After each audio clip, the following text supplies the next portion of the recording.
Chapter 193. Bailey Jing didn't want to waste any time. She walked out of the coffee shop and onto the road after settling things peacefully. A man's voice rang in her ears. "Miss, are you planning to leave dressed like this?"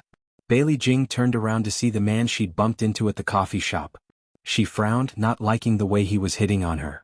"Is there anything else?" Lin Yi found the sudden change in attitude quite amusing. It seemed that she'd misunderstood his good intentions. He smiled gently. "I just wanted to tell you that I just bought a dress. I was going to give it to my mother. Although it's not suitable for her age, it's better than you wearing dirty clothes." Bailey Jing lowered her head. Only then did she notice that the orange-yellow object had become very conspicuous. Furthermore, its position was very awkward. She smiled embarrassedly. "I'll have to trouble you then." Lin Yi smiled. "Let's use the coffee shop's washroom. You go first, I'll go get the clothes from the car. I'll be back soon." Bailey Jing thanked him sincerely. She used the washroom and changed into the dress Lin Yi had given her. The price tag was still there and she took a look at the price tag. It was 5 digits and she memorized it in her heart. The color of the dress was simple and elegant, and it fit her well. She let her hair down, letting her wine-red hair fall over her shoulders. Lin Yi was waiting for her in the lobby, smiling warmly when she came out. "It suits you." She'd looked like a delinquent girl at first, but now she looked like a lady from a rich family. "Thank you, I'm Bailey Jing. What's your name?" Bailey Jing stretched out her hand. He shook her hand politely. "Lin Yi." "Lin Yi, can I trouble you to give me your name card? I'll pay you for the dress some other day." Lin Yi smiled. "No need. It's fate that brought us together." She glared at him. "Just give it to me, I Bailey Jing don't take people's things for free." "All right then, here's my name card." Lin Yi smiled and handed her his name card. "All right, now that I have your number, I will contact you. Thank you for today. I'm in a hurry, so I'll thank you another day." Bailey Jing put away the business card and said goodbye to him with a smile. Bailey Jing. Lin Yi's lips curled up into a smile. If he remembered correctly, Yun had a sister called Bailey Jing. Could it be her? Bailey quietly got into the taxi. On the way home, he kept thinking about what Bailey Fei Yen said. If what she said is true, then Xia Dong is not a simple woman. First, she has Mikakito in her hands and now she has her brother. Su Yunxian wasn't a good person either. She looked as elegant as a goddess, but she was actually vicious and merciless. She was really disgusting. At lunchtime, the old madam glanced at her 3 great-grandchildren one by one, feeling a little conflicted. It was the first time there were so many children at the Bailey's table. The 3 little guys sat next to each other. Xia Dong sat next to Xiao Guai so that it was easier to take care of her. When the dishes were all served, the servants served rice to everyone. Everyone waited for the old madam to start eating. The old madam said, "Everyone, let's eat." Xiao Guai blinked her big eyes and called out to all the elders in her baby voice. "Great-grandpa, great-grandma eat. Grandma eat.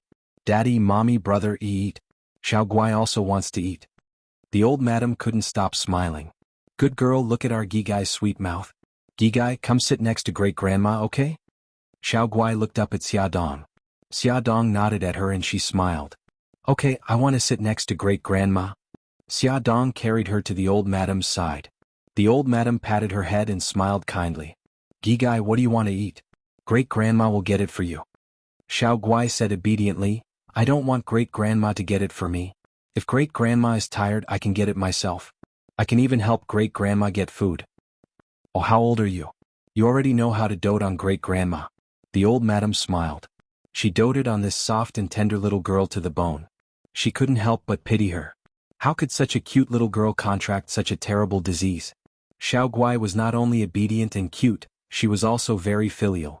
When she saw the old madam reaching for a dish more often, she would reach out her arm to help her get food. The old madam praised her for being sensible. The old master sat in his wheelchair and ate in silence. He ate whatever the servants fed him.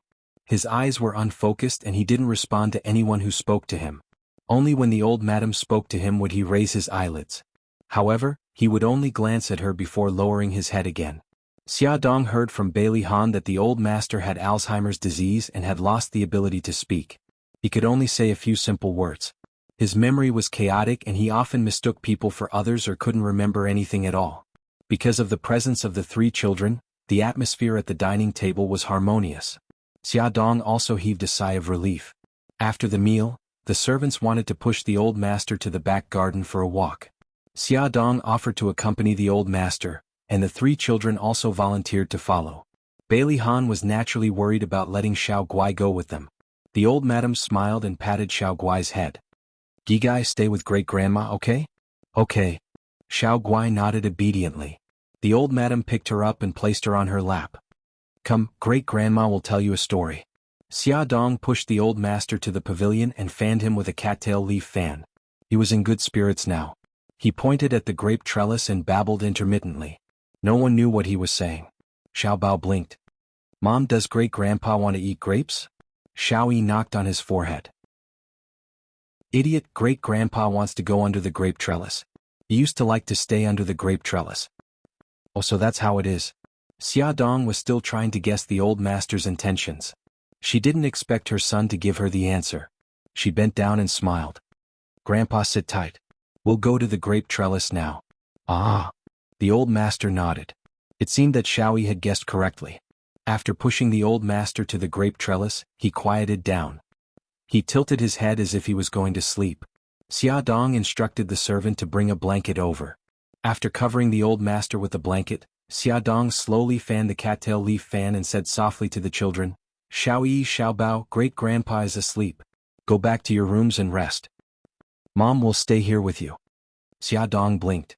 "How about this? Bring the chessboard over and play chess here." Xiao Yi smiled.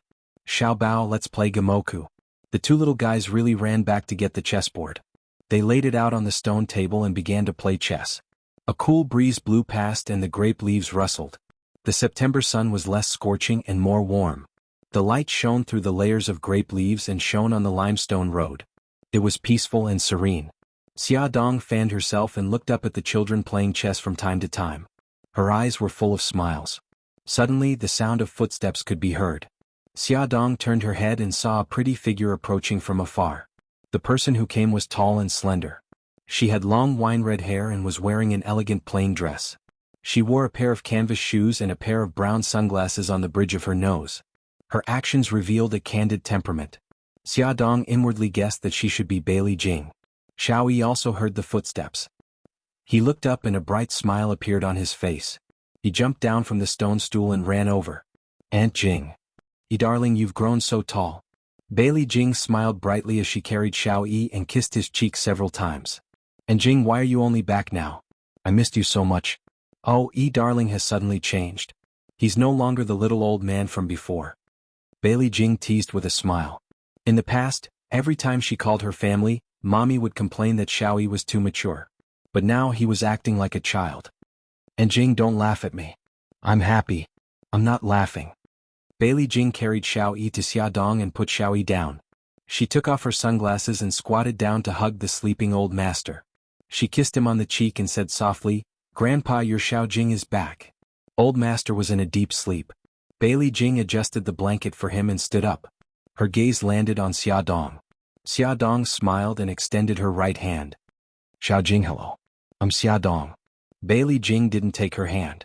Instead, she stared at her meaningfully. "You're the woman my brother married?" Xia Dong retracted her hand. Her smile didn't change. "Yes." Bailey Jing raised her eyebrows. Her lips curled into a mocking smile. "My brother's taste in wives is getting worse and worse. Each one is worse than the last." The smile on Xia Dong's face froze. She didn't say anything. Xiao Bao jumped down from the stone stool and said unhappily, "Hey, what do you mean by that?" Xiao Yi was also a little unhappy. "Aunt Jing, do you have some misunderstanding about my mommy?" "Xiao Yi, why are you calling her mommy?" Bailey Jing glanced at Xiao Bao. He looked very cute when he was angry. He could compete with Xiao Yi. Upon closer inspection, their eyebrows were somewhat similar. Little Wingzy shrugged helplessly. "That's because she's my mommy." Bailey Jing widened her eyes in surprise. "Wait, didn't your mommy pass away?" Bailey Jing couldn't be blamed. She often traveled around the world. It wasn't easy for her family to contact her. Moreover, they didn't tell her that Xiao Yi's biological mother was Xia Dong. She didn't know any more information about Xiao Yi's biological mother than Bailey Han. Then this child, Bailey Jing pointed at Xiao Bao. "He's my biological brother." Xiao Yi shrugged again. "So, Aunt Jing, you must have some misunderstanding about my mommy." Attention Hongcha 866. Chapter 194. Bailey Jing's beautiful brows furrowed. This matter was getting more and more complicated. She didn't want to convict Xia Dong yet. She wanted to wait until she figured things out. She sized up Xia Dong and said lightly, "You should know my name, so I won't introduce myself. I'll go in first." Xia Dong looked at her back as she walked away. Her eyes darkened. Bailey Jing didn't like her. It seemed that her position in this family was still very awkward. Bailey Han sat on the sofa and called Lu Zihao to explain some things. A beautiful figure rushed towards him. "Big brother, I'm back." He hurriedly ended the call and hugged Bailey Jing, who rushed over. His eyes were full of smiles. "You little girl, you still know how to come back?" Bailey Jing acted like a little girl and acted coquettishly in his arms. "Aren't I back now? Big brother, did you miss me?" Bailey Han poked her forehead with his finger and his eyes were full of affection. "Yes, I missed you, you heartless girl. When will you come back?" "Ah, big brother, I missed you so much." Bailey Jing suddenly hugged his neck and smiled brightly. "Okay, you're still acting like a child." Bailey Han touched her hair. "Grandma and Mom are upstairs. Go and see them." "Okay. I'll go up first." Bailey Jing kissed him on the cheek and ran upstairs like a rabbit. Bailey Han smiled helplessly, his eyes full of affection. If you asked which family's daughter cared the most about her image, the answer would definitely be Bailey's family. Although they had just met at the airport in the morning, old Madame Gu and Bai Jinxiu still smiled from ear to ear when they saw Bailey Jing. They hugged her affectionately for a while. After the excitement, Bailey Jing saw Xiao Guai sitting quietly on the small fabric sofa and looking at her curiously with a pair of crystal-like eyes. Bailey Jing also looked at Xiao Guai in surprise and asked the old madam, "Grandma, this little girl is so cute. Whose child is she?" Old madam patted her forehead. "Look at me, I was so happy that I forgot to introduce her. Xiao Jing, this is your eldest brother's daughter, Xiao Guai." Old madam patted Xiao Guai's head and smiled kindly. "Gigai, this is your Aunt Jing." "Hello, Aunt Jing." Xiao Guai blinked his big eyes and smiled generously, revealing two cute little dimples. "So cute." Bailey squatted in front of her and couldn't help but reach out to stroke her soft cheeks. He smiled gently. "Your name is Xiao Guai. How old are you this year?" Xiao Guai's face was distorted by her rubbing, but she wasn't angry at all. She replied softly, "I'm 4.5 years old this year." "Wow, so cute. Come, let Aunt Jing give you a kiss." Bailey's family finally had a little princess. Sob sob, she was so happy. Bailey Jing kissed Xiao Guai's soft cheeks. Xiao Guai giggled. "Aunt Jing, you're so beautiful. Oh, little girl, you have such a sweet mouth." Bailey Jing beamed and couldn't help but rub her cheeks again. Her abnormally pale little face was rubbed red. Old madam shook her head helplessly. "Jing girl, if you don't dare to enter, let go of Xiao Guai. She's not in good health and can't stand your torment." Bailey Jing heard and quickly let go of her hand. She looked carefully. Xiao Guai's skin was abnormally white and her small body was a little thin. She asked with heartache, "What's wrong with Gigai?" Bai Jinxiu coughed heavily. Bailey Jing immediately realized that she couldn't talk about it in front of the child and quickly changed the topic. Xiao Guai's health wasn't good and she quickly became tired. After she fell asleep, old madam asked the servant to send her back to her room. Only then did she tell Bailey Jing about Xiao Guai's condition. Bailey Jing came back to her senses after a long while. Her eyes were red. Xiao Guai is so pitiful. How can such a young child suffer so much? Bailey Jing had been sympathetic since she was young. She was the kind of person who would give money to others when she saw them begging on the street. How could Bai Jinxiu not understand her? She helplessly patted the back of her hand and comforted her. "Don't be sad. Fortunately, Xia Dong is pregnant now. When she gives birth to the baby, she can save Gigai." "Xia Dong is pregnant?" Bailey Jing's heart tightened. She thought that it was fortunate that she didn't act rashly. If she caused Xia Dong to die because of Xingchen, her brother would hate her to death. Moreover, she would indirectly cause Xiao Guai's death. Then her sins would be grave. "Yes, it's been more than 3 months." Bailey Jing calmed down and frowned. She said, "Mommy, Xiao Yi's biological mother is Xia Dong. What's going on? Didn't you say that Xiao Yi's biological mother abandoned Xiao Yi and my brother and eloped with someone else? Then she died in a car accident, right?" Bai Jinxiu looked at old madam awkwardly. Back then, old madam made up such a lie to cover up the truth and deceived Ahan, Xiao Yi and Xiao Jing. Now she didn't know whether she should explain it or not. Of course, old madam knew what her daughter-in-law was troubled about. She coughed and said, "This matter is more complicated. Back then, when you were studying in England, we didn't want you to worry, so we didn't tell you the truth." Old Madam briefly recounted Xia Dong's experience. However, she also concealed some of the truth which was related to Bailey Han. Bailey Jing listened to everything. After a while she said, I suddenly admire Xia Dong. Bai Jinxiu poked her forehead in annoyance. Admire her for what? Stealing a child? Or making a mess of her own reputation? You'd better behave yourself. Mommy, let me finish. Bailey Jing hugged her arm. Think about it. Xia Dong raised 2 children by herself. Xiao Guai even had that kind of illness. She was under a lot of pressure. With my brother's bad temper, don't you know what he will do and say when someone he doesn't like gets close to him? Xia Dong must have suffered a lot. Although Bai Jinxiu felt uncomfortable when she thought about it carefully, it made sense. The corners of her lips curled up unconsciously. She taught Xiao Bao and Xiao Guai quite well. The knot in Old Madam's heart slowly disappeared. She sighed and said, I don't want to say anything more about them. I just want our family to be safe and happy. Bailey Jing held Bai Jinxiu in one hand and Old Madam in the other. She smiled and said, Grandma, don't worry. Our family will definitely be fine. Let me tell you a piece of good news. I talked to second brother on the phone a few days ago. He said that he and his former classmates started a high-tech company, and it's officially operating now. Second brother is also working very hard now. Bai Jinxiu's expression was indifferent. She didn't have much affection for Bailey Yun, this illegitimate son. Old Madam didn't like Bailey Yun in the past, mostly because he was unruly and unrestrained. Now that he was willing to work hard, she felt a little relieved and nodded repeatedly. The 3 of them were chatting happily upstairs when Bailey Han and Xia Dong brought the sleeping old master upstairs.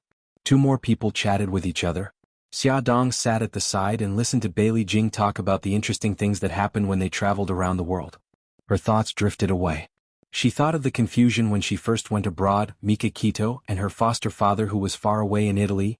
Her phone suddenly rang, breaking the harmonious atmosphere. Xia Dong quickly picked up the phone and smiled apologetically. Sorry, I have to take this call. She pressed the answer button and hurried out. Bailey Han's eyes darkened. He caught a flash of panic in her eyes just now and suspected that it was Mika Quito who called. Xia Dong hurried to the empty balcony and called out softly into the phone, Brother Shin. Mika Quito's cold voice sounded in her ear. I want to see you. She bit her lip. When? Now. His tone was domineering and irrefutable. She paused and asked, Where shall we meet? He said coldly, I'll pick you up at the old mansion. No need, she said hurriedly. I'll go out. Tell me the place. Are you so worried that Bailey's family will find out about our relationship? Mika Quito's car was parked on the road outside Bailey's old mansion. His eyes were surging with anger as he stared at the luxurious manor outside the window. No, I just don't want to cause unnecessary misunderstandings. Brother Shin, I'm sorry. Her heart was full of guilt. He paused and tried to suppress his anger. I'm outside the mansion now. You can come out. Brother Shin, before she could finish speaking, he had already hung up the phone. She stared blankly at the phone in her hand and touched her forehead helplessly. She turned and walked downstairs. Bailey Han appeared from behind the wall. His eyes were as dark as the sea as he looked at her back. Butler, if anyone asks, just say that I'm in the garden. Xia Dong instructed the butler before she left. Okay. A black Maybach stopped by the roadside. Xia Dong opened the door and sat in the front passenger seat. In the driver's seat, Mika Quito was expressionless. A storm surged in his deep eyes as he stared at her without blinking. She forced a smile. Brother Shin, have you settled the matter in Japan? Mika Quito did not answer her question. Instead, he said stiffly, Why did you marry him? She lowered her head and did not dare to look into his eyes. She said softly, A lot of things happened while you were away. Bailey Han found out about Xiao Bao and Xiao Guai's identities. He also found out about what happened 5 years ago. He interrupted her angrily. So you gave yourself to him? She smiled bitterly. No, I think I like him. Mika Quito suddenly grabbed her shoulders and forced her to look into his eyes. Xia, look at me. Don't be blinded by his impulse. She shook her head. No, Brother Shin. I think I really like. He suddenly lowered his head and kissed her on the lips, stopping her from saying the words she didn't have time to say. Bailey Han was standing at the entrance of the mansion and happened to see this scene. He immediately exuded a cold aura and his dark eyes were raging with anger. Attention Xingwu 799. Chapter 195. Emma. Emma. Xia Dong pushed his chest with all her might. Mika Kito hugged her even tighter. His gaze was cold and without a trace of lust. He looked past her head and looked at Bailey Han, who was standing at the entrance of the manor. The moment he ran to the car, Mika Kito pressed the window button. The glass slowly rose and completely blocked Bailey Han's line of sight. Xia Dong bit Mika Kito's lips forcefully. Beitang Shin abruptly let go of her and stepped on the accelerator. The Meiba and Hertz sped off. Bailey Han ran over but he missed. Xia Dong's eyes welled up with tears. Brother Shin, you're too much. I'm too much? It's been 5 years. Don't tell me you still don't understand my feelings? Mika Kito's cold gaze was fixed on the road ahead. He was very agitated and sped up. Xia Dong's face was pale. She covered her abdomen with one hand and clutched the seatbelt with the other. Her voice was trembling. Brother Shin, don't drive so fast. Mika Kito ignored her words and shouted agitatedly, Xia Dong, I love you. I've loved you for 5F** king years. How can you ignore my feelings and throw yourself into another man's arms? Xia Dong looked at the man who was as violent as a lion in shock. He said he loved her? She thought he only treated her as a younger sister. Her shocked expression made him even angrier. He slammed on the brakes, and the friction between the tires and the concrete made an ear-piercing screech. He held her shoulders and shouted at her, You idiot! If I didn't love you, why would I accompany you to China? She didn't know how to answer him. She was an idiot. She thought Siki was just gossiping and daydreaming when he said he loved her. She didn't expect it to be true. Brother Shin, I'm sorry. I didn't know. I've always treated you as my big brother. Mika Kito's heart ached. He held her arm tighter and tighter. Big brother? Just big brother? I'm sorry. Other than these 3 words, she did not know what else to say. He held her hand stiffly, like a stone statue, as if there was no life in it. In the narrow space, the air was suffocating. Her heart clenched in pain. She held his hand and slowly removed it from her arm. Tears streamed down her face. Brother Shin, forget me. You'll find a better girl. She grabbed the handle of the car. With a click, the car door opened, just like the sound of his heart breaking. She turned to leave, but he grabbed her arm. His eyes were as gloomy as the sky before a storm. Xia Dong, from the moment you stepped out of this car, we have nothing to do with each other anymore. He was gambling, using himself as the stake. She was stunned. She would never forget that 5 years ago, when she was in danger, he descended like a god and saved her from disaster. How did they end up like this? Why did she have to make a choice? Her tears fell even harder. After a long time, she choked and said word by word, Brother Shin, no matter what happens in the future, I will always remember you. I will always be grateful to you. You will always be my big brother. Big brother, he was only her big brother. He grabbed her arm and refused to let go. Xia Dong, do you know what you're doing? Is Bailey Han worth it for you to treat him like this? What did Bailey Han do to make her, who did not believe in marriage, step into the grave of marriage?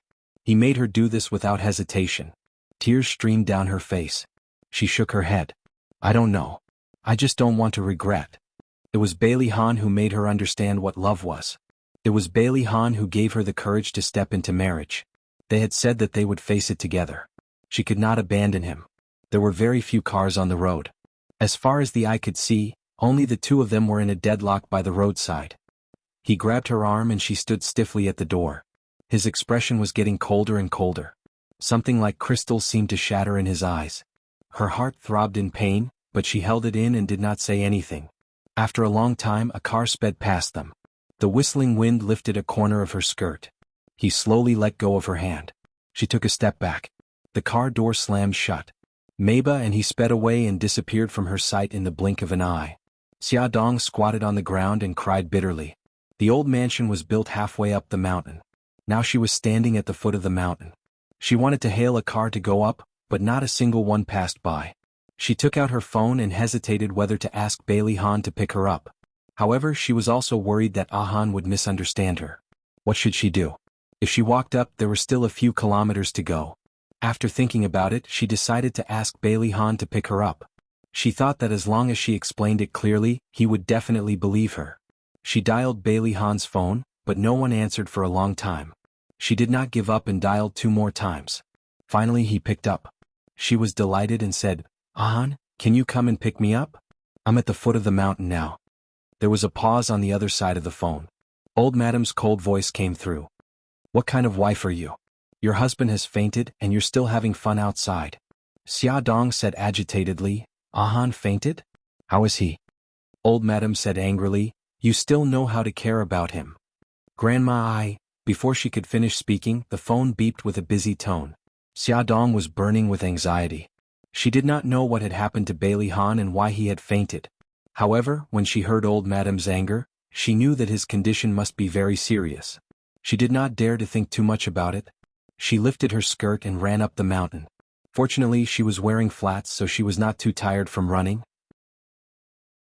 However, she was worried about the baby in her belly, so she did not dare to run too fast.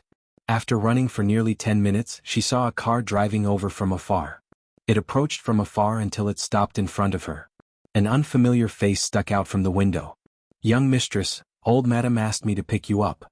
Xia Dong said, thank you, and hurriedly got into the car. The car drove into the manor. She hurriedly got out of the car and walked into the living room. She happened to see the butler sending Suja downstairs. She hurriedly went up to him and asked, Dr. Su, how is Ahan? Suja looked at her meaningfully. When he was driving to Bailey's house just now, he saw this woman and a man tugging at each other by the roadside. Although it was not convenient for him to say too much as an outsider, he still could not help but want to say a few words on behalf of Ahan. Xia Dong, we can be considered old acquaintances. I want to remind you that Ahan loves you very much. He loves you with his own life. Please cherish him. He has not woken up yet. You can go upstairs to see him. Xia Dong was stunned. She did not quite understand what he was implying. However, when she heard that Ahan had not woken up yet, she was very worried. What happened to him? Why did he suddenly faint? It's not convenient for me to say this. If there's nothing else, I'll take my leave first. Xia Dong returned to the room. Old Madam, Bai Jinxiu and Bailey Jing were all there. According to the butler, the 3 children had been persuaded to go back to their own rooms. When Old Madam saw her, her gaze turned cold. Where did you go just now? Xia Dong glanced at Bailey Han, who was lying on the bed, and replied, a friend came to visit me. We chatted for a while at the foot of the mountain. What kind of friend must call you out of the house for a chat? Old Madam's voice was harsh. She had just heard from the security guard at the gate that he had seen Xia Dong go out and get into a car parked by the roadside. Xia Dong's fingers clenched tightly. It's Mika Kito. He came back from Japan. When he heard that I was married, he specially came to visit me. I was afraid of causing a misunderstanding, so I did not invite him in. Old Madam said angrily, do you know that Ahan fainted at the gate? He must have seen something and was so angry that he fainted. Tell me, what did you do? Xia Dong felt terrible. She looked at the unconscious Bailey Han. He must have misunderstood. That was why he was so angry? I'm asking you a question. Old Madam stomped her crutch hard. We didn't do anything. Xia Dong's nose was burning. She felt that she had no self-respect at all. She lowered her eyes and held back her tears. Bai Jinxiu's expression was very ugly. She had just changed her opinion of Xia Dong, and she did not expect this to happen. Bailey Jing's gaze swept over Xia Dong. She hugged Old Madam's arm and gently persuaded, Grandma, don't be angry. Be careful not to hurt your body. When Big Brother wakes up, everything will be clear. Grandma, you're tired too. Let me help you back to your room to rest, okay? Old Madam sighed and looked at Bailey Han with heartache. She said, Bailey, take good care of young master. With that, she walked out of the room with Bailey Jing's help without even looking at Xia Dong. The sound of the door closing came from behind. Only she and Bailey Han were left in the room. She bit her lip, forced back her tears, and sat by Bailey Han's bed. His handsome eyebrows were slightly furrowed, and his thin lips were tightly pursed. He seemed to be in pain. She held his hand with heartache and whispered in his ear, Ahan, I'm so worried. Wake up quickly, okay? If you misunderstand, I'll explain. I've already made it clear to Brother Shin. She whispered a lot and told him everything that had happened between her and Mika Kito, but he was still in a deep sleep and showed no signs of waking up. She stayed by his side the whole time. During this time, the 3 little guys came by once, but they were quickly coaxed away by the servants. Bailey Jing also came by, but she stood quietly behind her without saying a word. In the evening, Bailey Han came back from the company. When he heard that his son had fainted, he quickly went upstairs to visit him. Xia Dong politely called him Dad.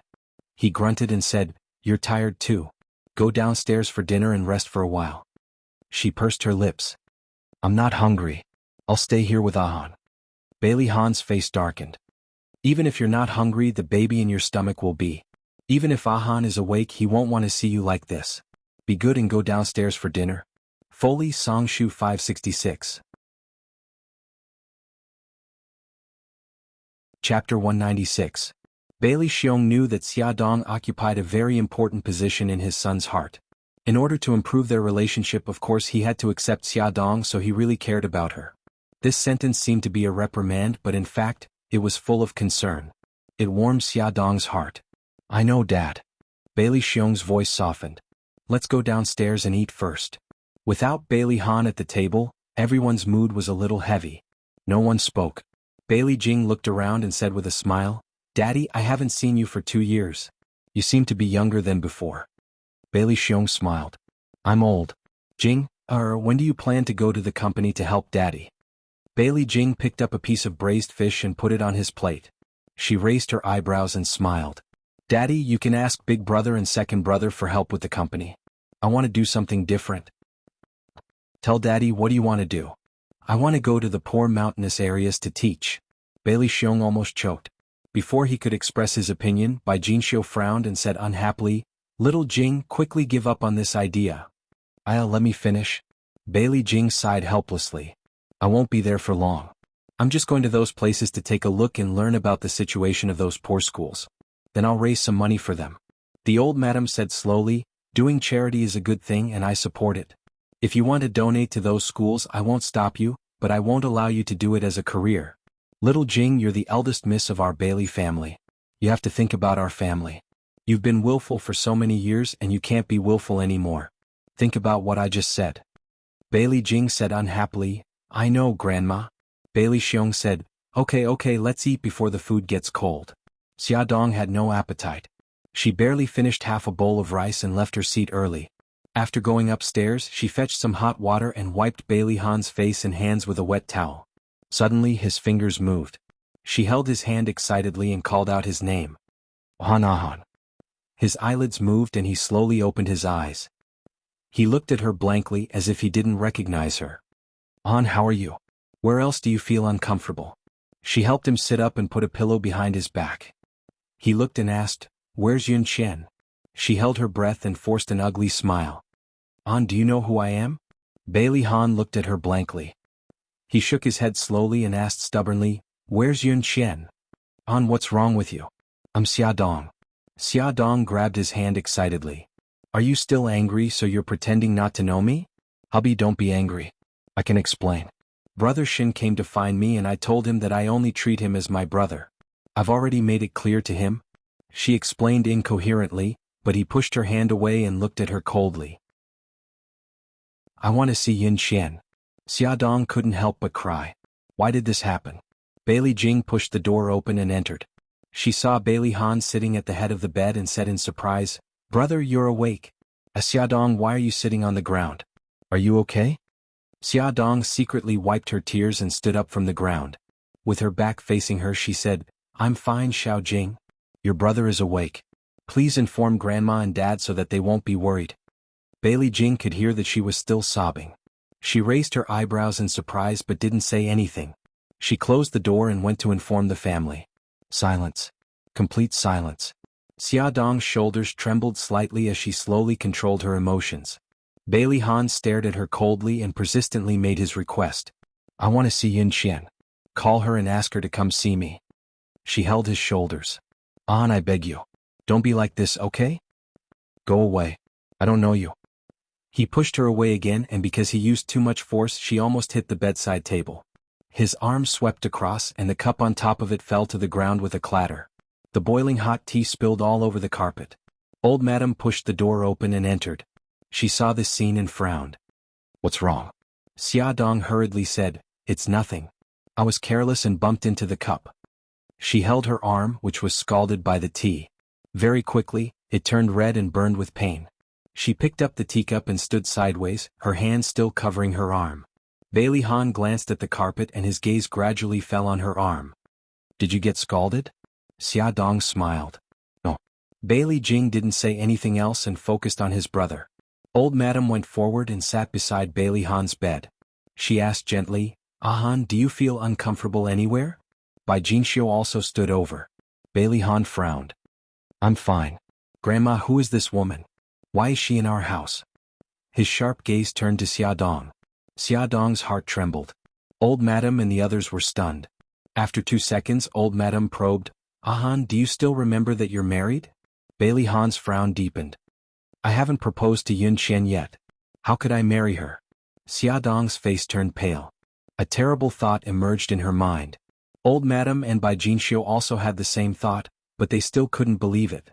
Old Madam paused for a moment before asking, Han, tell Grandma, what year is it now? Year 2007. Bailey Jing's eyes almost fell out. Old Madam and Bai Jingxiu looked at each other and sighed heavily. As expected, Han's memory returned to 5 years ago. Her guess was confirmed. Xia Dong felt as if all the strength in her body had been sucked away. If she hadn't been leaning against the bedside table, she would have collapsed. Grandma, I want to see Yun Qian. Bailey Han's expression was serious, and he looked like he wouldn't give up until he got what he wanted. Old Madam sighed helplessly and turned her eyes to Xia Dong. The implied meaning was obvious. Xia Dong forced a smile and said, Grandma, since Han wants to see Miss Su, let's ask Miss Su to come over. Old Madam nodded and called the servant to get the phone. She personally called the Su family. It was Mrs. Su who picked up. After exchanging some pleasantries, Old Madam said, Huilan, is Yun Qian here? Auntie Yun Qian is resting upstairs. What's the matter? Old Madam was a bit embarrassed. Han suddenly married Xia Dong and didn't give the Su family any explanation. The two families hadn't been in contact for a long time. Suddenly calling Su Yun Qian to visit Han was a bit abrupt. Auntie, if you have something to say, just say it. We'll definitely help if we can. Huilan, it's like this. Han is sick and wants to see Yun Qian. Can you ask Yun Qian to come over? Mrs. Su was silent for a moment. Auntie, Yun Qian is still sad because of Han's marriage. I'm worried that she... Old Madam sighed. I know. If you can't, then forget it. I won't make things difficult for you. How about this, Auntie? I'll ask Yun Qian first and see what she thinks. After more than 10 minutes, Mrs. Su called and said that Su Yun Qian was willing to come over to visit Bailey Han. She would arrive in about an hour. Grandma, Mom, you can go back and rest. I'm fine now. Bailey Han seemed to have just noticed Bailey Jing and asked curiously, Jing, why are you back? Is school on holiday? The corner of Bailey Jing's mouth twitched. She didn't know what other expression to make except for a bitter smile. She patted his shoulder. Brother, I forget it. You should rest well. I'll go upstairs first. Old Madam and the other two left. Bailey Han looked at Xia Dong. Who are you? A new maid hired by the family? Xia Dong admired herself for being able to squeeze out a smile at a time like this. If I say that I'm your wife, would you believe me?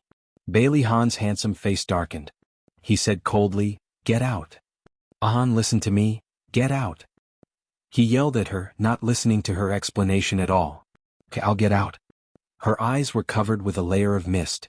She turned around resolutely and walked out of his room. The corridor was empty. She suddenly didn't know where to go. She went downstairs, walked out of the living room and walked under the grape rack. Sitting on the rattan chair and looking at the stars in the sky, he suddenly felt very tired. In the quiet night, the cool breeze blew the fragrance of flowers. She didn't know how long she had been sitting there, but the scene of Bailey Han proposing to her suddenly appeared in her mind. She remembered his promise, and the sadness in her heart completely disappeared. She suddenly stood up and encouraged herself.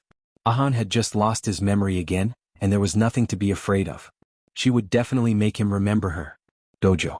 Beitang Shen was wearing a white judo outfit.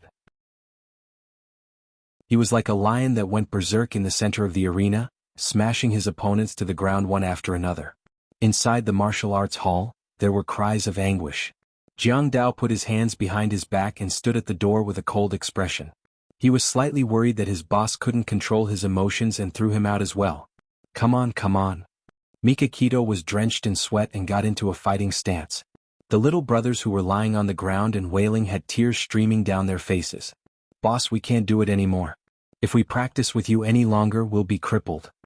Suzaku was dressed in a black outfit that accentuated her perfect figure. She crossed her arms and looked coldly at a certain someone who had gone berserk. Mika Kito, if you really want to vent, come drink with me. I guarantee that you'll forget everything once you're drunk. Mika Kito turned her head abruptly. She glared at her viciously. Her eyes were filled with bloodlust. Add Songshu 566. Chapter 197. The vermilion bird wasn't afraid in the slightest, and her lips curled into a sneer. You don't dare? Mika Kito's voice was cold. I Mika Kito dare not do anything. Then come with me. On the top floor. The night wind was blowing and the stars were twinkling. Two tall figures stood by the railing and looked at each other coldly. Vermilion bird threw a can of beer at Beitang-shin. Beitang-shin casually grabbed it and pulled the tab open with a bang. I'll accompany you. Vermilion bird also opened a can of beer, and with a leap, sat on the 2-meter-high platform. Beitang-shin also jumped up and sat beside her. The two of them didn't say anything. They raised their heads and gulped down the wine. Soon they finished the bottle of wine. The empty bottle was thrown to the roof, making a clanking sound. Again. Suzaku took out a can of beer from behind her back and handed it to him. He took the can of beer and glanced at her from the corner of his eye. He saw 2 cans of beer behind her. After drinking the 2 cans of beer, his expression was normal. He said coldly, "It's too boring to drink like this. Why don't we have a competition to see who can drink more?" Suzaku was expressionless. There's a winner and loser in a competition. What are you going to bet? Mika Kito looked at her sharply. Freedom. If you win, I'll give you back your freedom. Suzaku smiled. Okay. If you win, I'll work for you for the rest of my life. The contract she signed with Mika Kito was only for 20 years. Now she was betting her freedom. 2 pairs of cold and emotionless eyes met. They clinked their cans of beer, signaling the start of the competition. Cans of beer were downed one after another, and empty cans were thrown to the roof one after another. The two of them sat on the high platform like 2 machines, mechanically repeating the action of downing beer. The starlight poured down on them, breeding feelings of loneliness and sadness. After drinking for an unknown amount of time, Vermilion Bird's eyes began to blur. The beer had already risen to her throat. She covered her mouth and burped. Slightly drunk, she said, "Why didn't you kill me back then?" She knew that this man loved Xiaodong to the core. She kidnapped and hurt Xiaodong, but she did not expect that he would spare her life. Mika Kito's eyes were also blurry.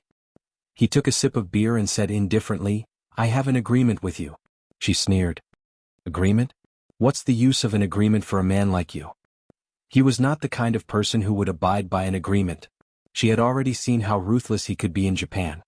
He turned to look at her. Under the starlight, there was a cold smile on her beautiful face. Her eyes were a little drunk, and there was a charm in her coldness. He had to admit that she was very beautiful. You can take it that I value talent. Her rosy lips curved.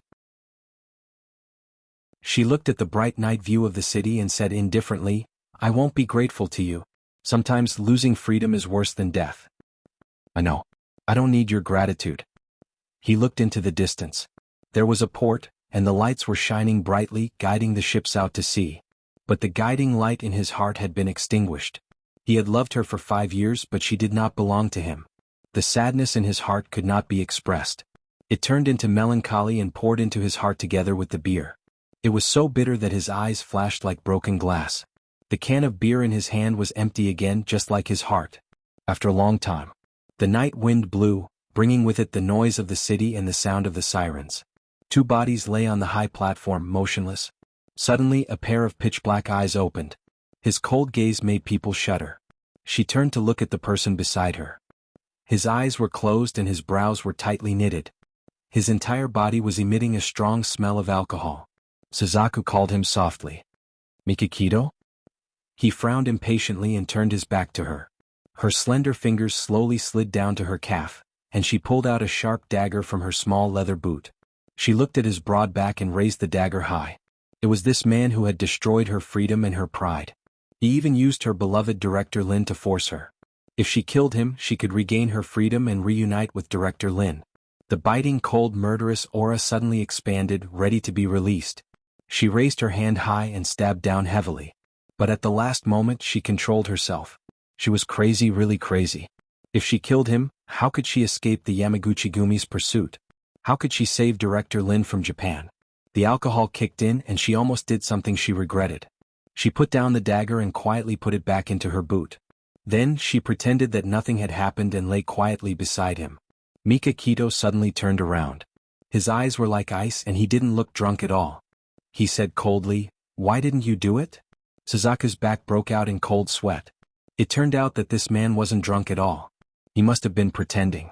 He definitely didn't believe in her loyalty, so he took the opportunity to test her. Why didn't you do it? He stared at her coldly as if he wanted to see through her organs. Her lips moved and she said calmly, "If I kill you, I won't be alive. Although I hate not having freedom, there are important people who are worth it for me to give up my freedom. You're only half a second away from death." His right hand moved, and only then did she see clearly that he was holding a very small pistol. If she did not stop her assassination, then his bullet would not hesitate to pierce through her heart. Her eyes darkened. "I won't be so stupid in the future." He glanced at her and sat up from the podium. "You're a good drinker." She smiled and said, "You can hold your liquor well too. We're tied. So, the bet is invalid." He stretched out his right hand and raised it in midair. She also stretched out her right hand, and the two of them gave each other a hard slap. Xia Dong came out from the back garden and returned to the living room. She simply treated the burn on her arm. Fortunately, it wasn't very serious. A servant came forward. "Young mistress, old madam has asked you to stay in the guest room for the night. I've already tidied up the guest room on the second floor. If you need anything, just call me." "Okay, I got it. Sorry to trouble you."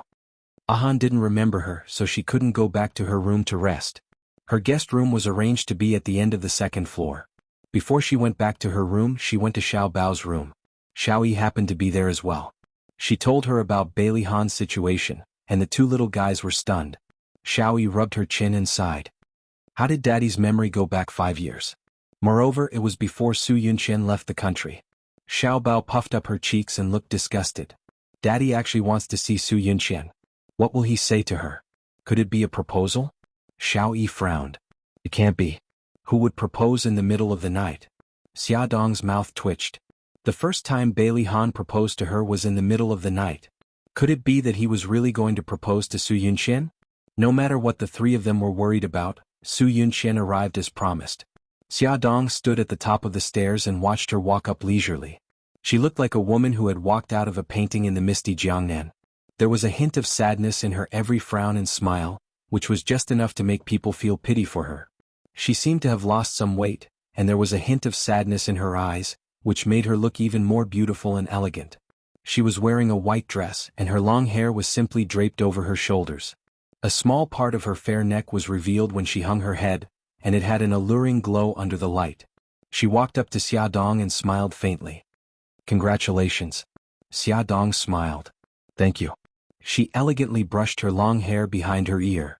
I'll go upstairs to see Grandma first. I'll go to Han's room later. Xia Dong's smile was still the same. Okay. Song Yunxian went upstairs. Song Yunxian did not know what old madam had said to her, but Song Yunxian came downstairs after about 10 minutes. Hearing Song Yunxuan's footsteps, Xia Dong pushed the door open and stood in the corridor to wait for her. Su Yunxian curled her lips and her smile was a little dazzling. I know where Han's room is. I don't need to trouble you to take me there. Xia Dong said faintly, I'm his wife. This is the basic courtesy to treat guests. Miss Su, please.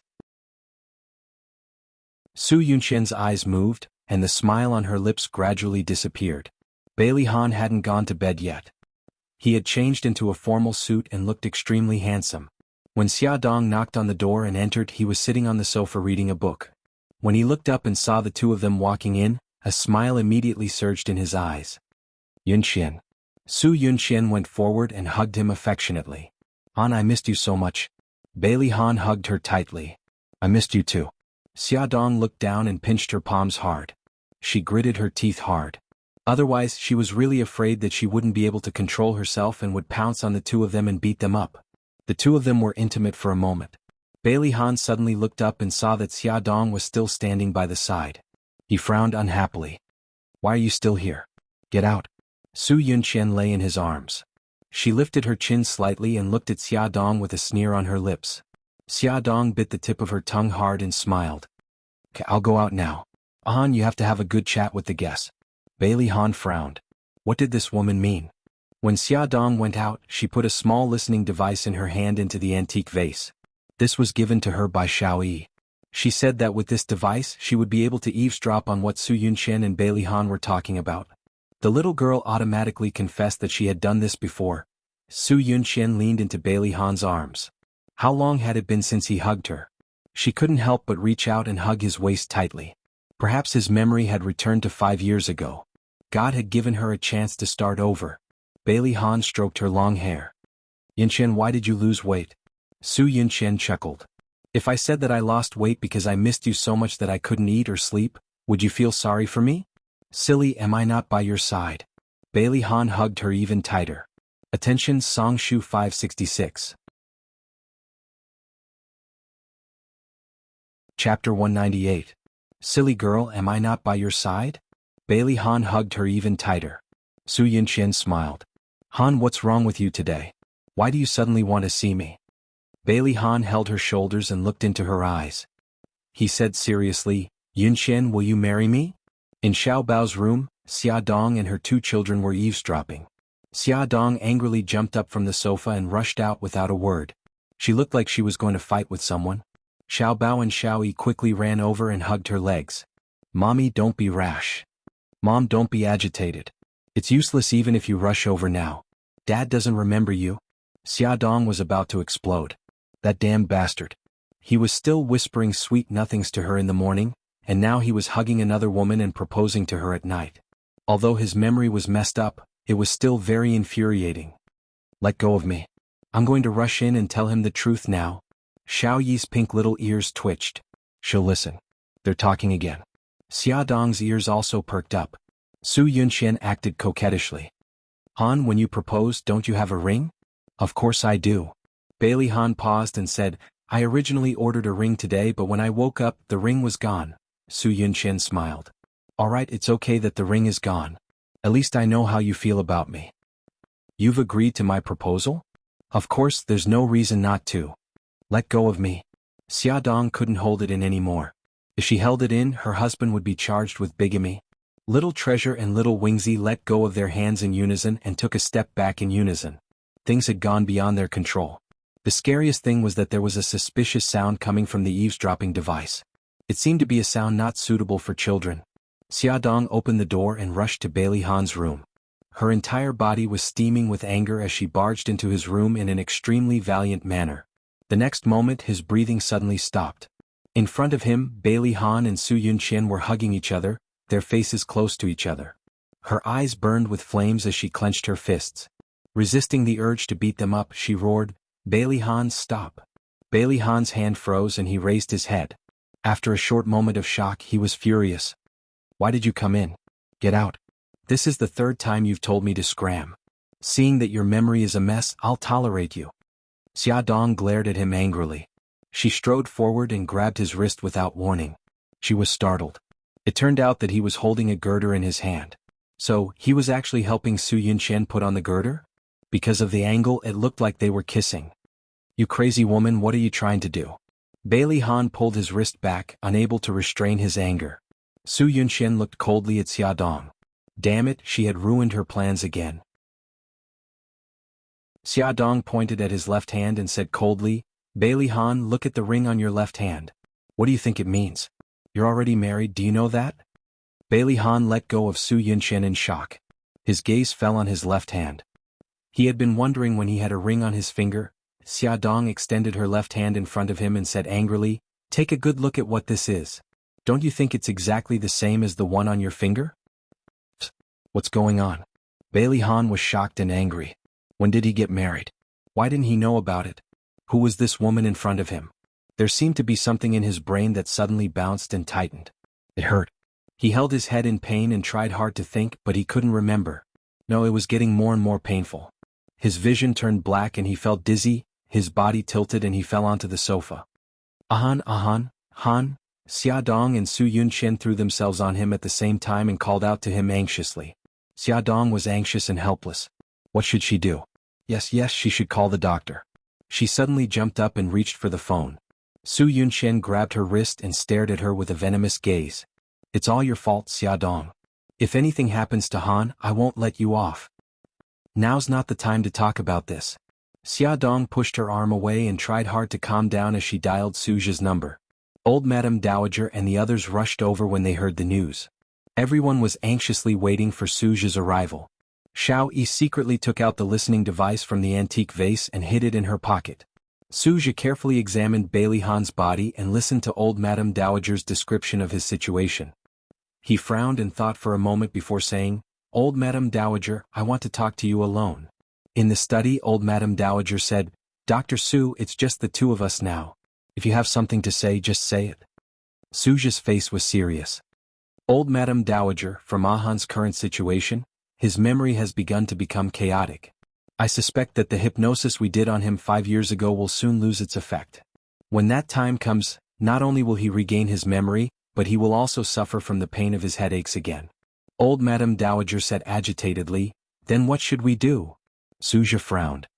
"I can't think of any good ideas right now. However, if we want to completely cure him, we still have to do surgery to remove the foreign object in his brain." Old Madame Dowager's face was ashen.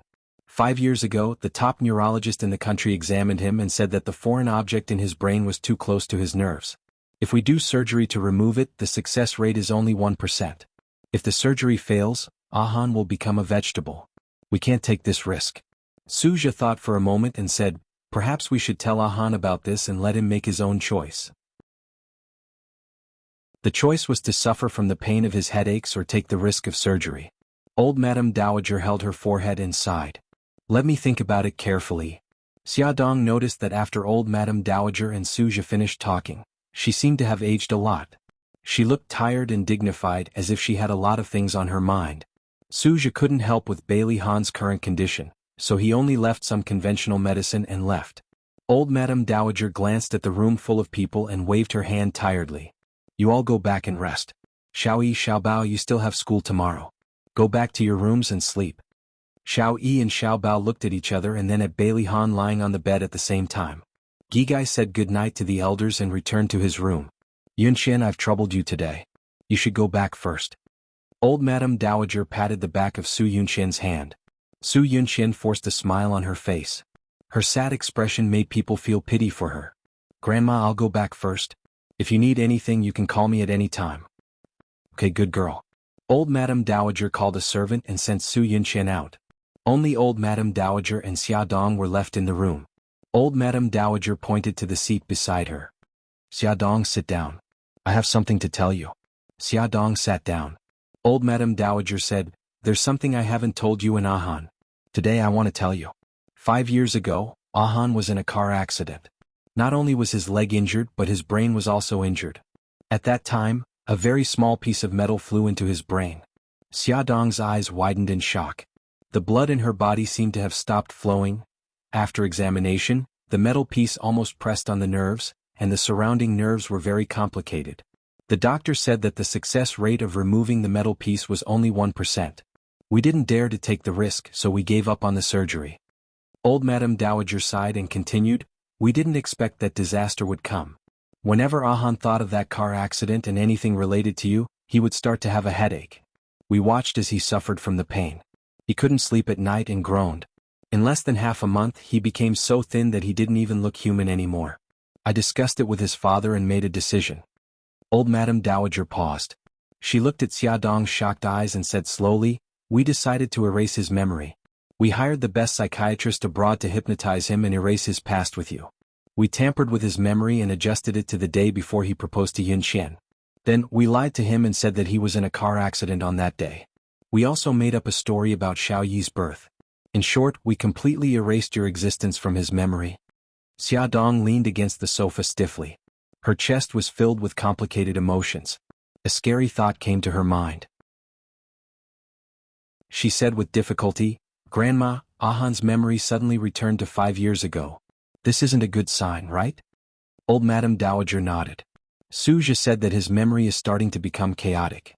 The hypnosis might not last much longer. Xiaodong's voice trembled. "Will he have a headache again after he recovers his memory?" "He was already having a headache now. It's very possible." "Grandma, what do you want me to do? Ahan can't be stimulated at the moment." "Xiaodong, if Ahan's memory is still stuck 5 years ago after he wakes up, I hope you won't tell him the truth and don't tell him about the past." Old Madame Dowager reached out and grabbed Xiaodong's wrist. "Let him go with the flow.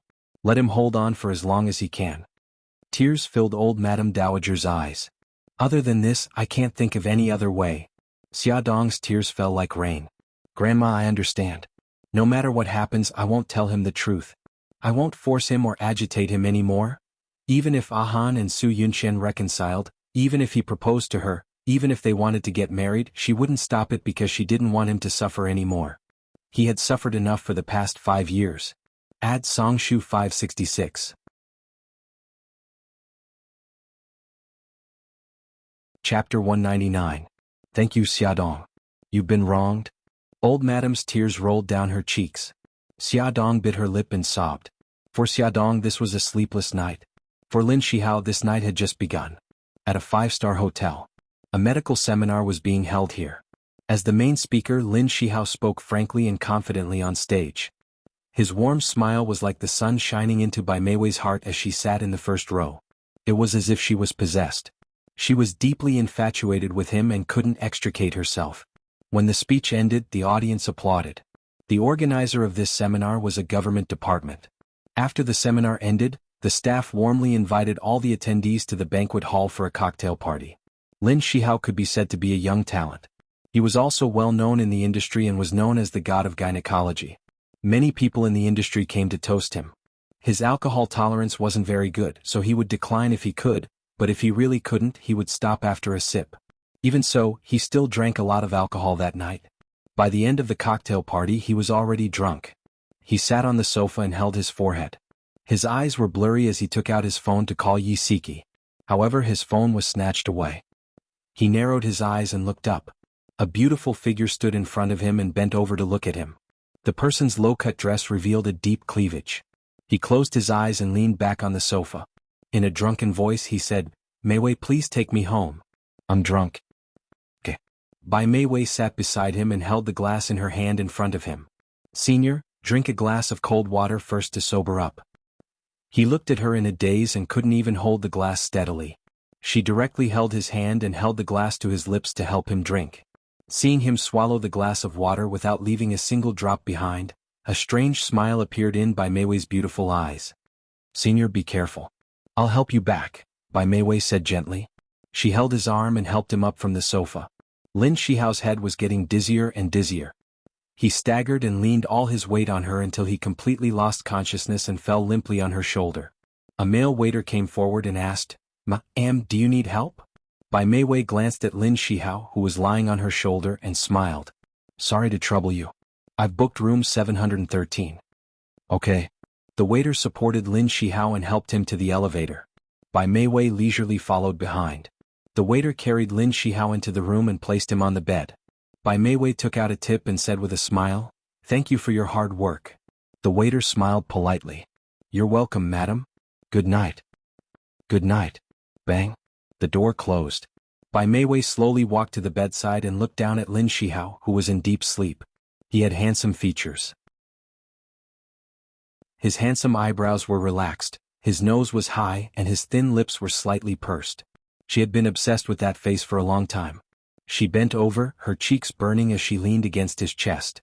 His broad chest and the steady beating of his heart made her feel at ease. He seemed to be uncomfortable from being pressed against by her. He frowned and murmured softly, "Siki, Siki Yi Siki."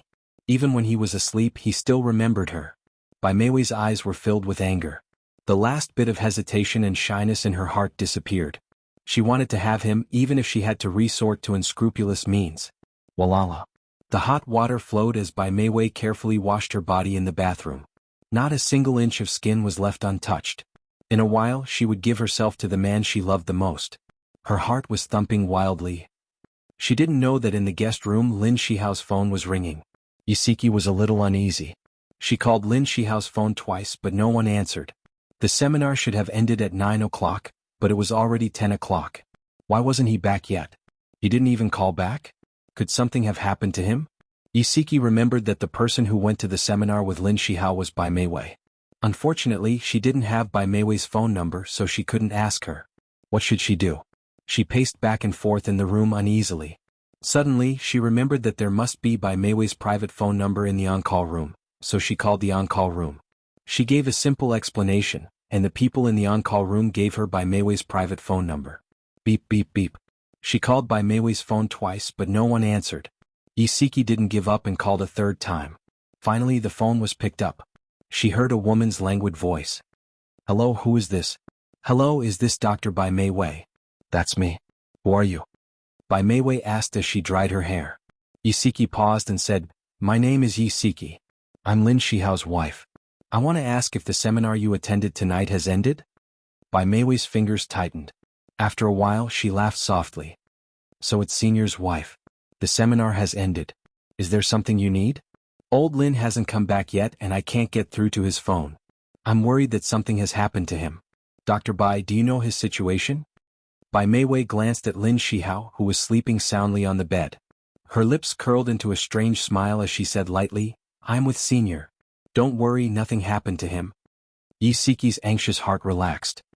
"That's good. Are you on the way back now?" Bai Mei Wei smiled. "Yes, we're in the car.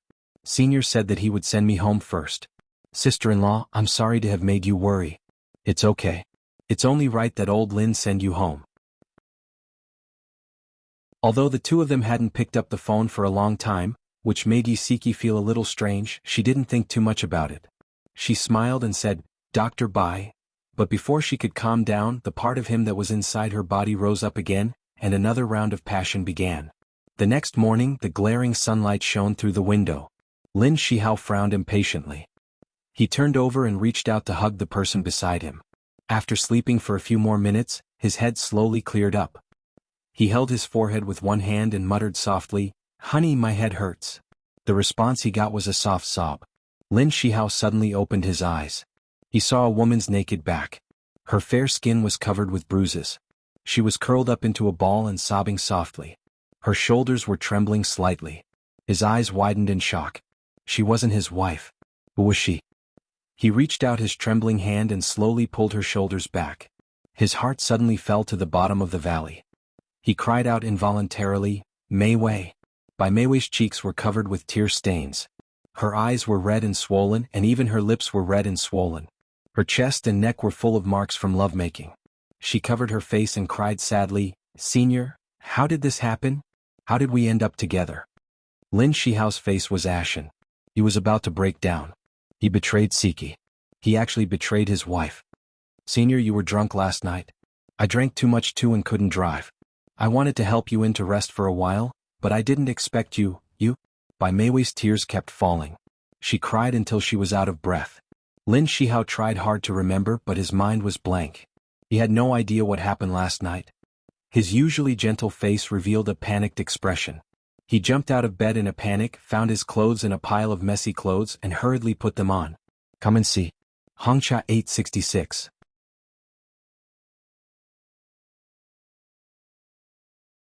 Chapter 200. Siki must have been worried to death that he hadn't returned the entire night. It was as if he had gone mad.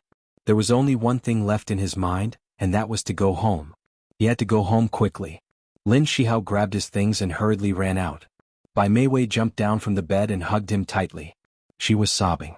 "Senior, you can't leave like this. What should I do?" Lin Shihao's fiery heart cooled down in an instant. He turned his head stiffly and looked at Bai Mei Wei. Her eyes were red and swollen like peaches, and they were filled with tears. Her frail body was covered with marks, constantly reminding him of what had happened last night. He was like a stone statue, instantly losing his life force. Senior, Bai Mei Wei threw herself into his arms, crying bitterly. He was like a walking corpse, allowing her to hug and shake him. After a long time, his consciousness gradually returned. His gaze was unfocused as it swept across the messy bed. There were still bright red marks on the sheets. He slowly closed his eyes, then slowly opened them again. With difficulty he said, "Mei Wei, I'm sorry. I hurt you." Bai Mei Wei hugged him tightly, sobbing. Her crying made his heart hurt and confused. He helplessly patted her back. "Mei Wei, I'm sorry. I'm really sorry, Senior." Bai Mei Wei cried for a long time before she finally raised her head. She choked out, "I don't blame you. Let's just pretend that nothing happened." Lin Shihao felt extremely guilty. "Mei Wei, thank you." She shook her head as tears streamed down her face. "Senior, I don't want to ruin your relationship with sister-in-law. I'm satisfied as long as you're happy. Let me be by your side, silently waiting for you." Lin Shihao was both touched and guilty. He hugged her tightly. Bai Mei Wei wiped the tears from her face. Senior, if sister-in-law asks, just say that you were drunk last night and rested at my house for the whole night. Don't worry if sister-in-law asks, I'll help you. Thank you, Mei Wei. Lin Shihao's throat moved, his voice low and hoarse. After Lin Shihao and Bai Mei Wei tidied up, they walked out of the hotel one after another. He sat in the car and took out his phone. He didn't know when, but his phone had been turned off. He turned it on and saw many missed calls from Siki as well as text messages from her. Her concern for him were evident in every message she sent him. His heart suddenly ached and he punched the steering wheel hard. 2 drops of tears fell from the 1.8-meter-tall man's eyes. As soon as Lin Shihao inserted the key into the keyhole, Yi Siki jumped down from the sofa. The moment he turned the doorknob, the door suddenly opened from the inside. Hubby, where did you go? I called you but you didn't pick up. I was so worried. Yi Siki threw herself into Lin Shihao's arms. Her eyes were red, and it was obvious that she hadn't slept all night. Lin Shihao hugged her tightly and said over and over again, I'm sorry, wifey, I'm sorry. Hubby, where did you go? Did something happen? Yi Siki withdrew from his arms and checked carefully. Seeing that he wasn't hurt, she relaxed a little. Lin Shihao forced a smile and hesitated for a long time before telling the lie he had made up. I'm sorry, wifey. I got drunk last night and rested at Director Bai's house for the whole night. Yi Siki complained, why didn't you call me? I was about to call the police, you know? I'm sorry, wifey, I'm sorry. I fell asleep after getting in the car last night. I don't even know how I ended up at the director's house. He hugged her tightly, his heart filled with guilt. The two of them hugged for a long time before he whispered, Wifey, I'm very tired. I want to take a shower. Yi Siki patted his back and said gently, Okay, I'll go turn on the hot water for you. Lin Shihao sat on the sofa dejectedly.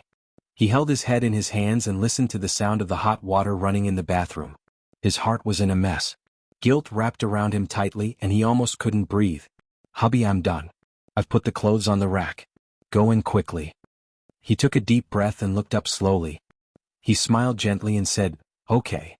Xia Dong suddenly woke up. Her dark eyes were filled with fear, and her forehead was covered with sweat. She hurriedly put on her slippers and ran down the corridor in a panic towards Bailey Han's room. She had a nightmare. She dreamed of a grand wedding. She was wearing a beautiful wedding dress and holding flowers in her hands, waiting for the groom to hold her hand. However, after waiting for a long time, Bailey Han held Su Yunqian's arm and walked slowly to the priest.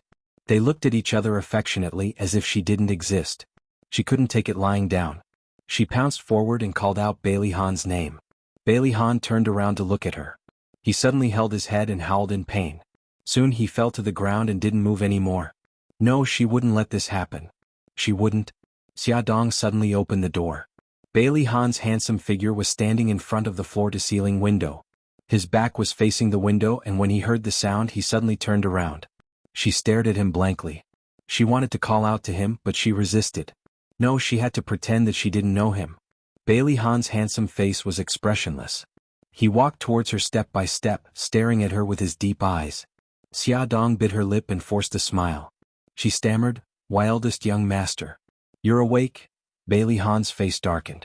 She explained in a panic, Eldest young master, don't be angry.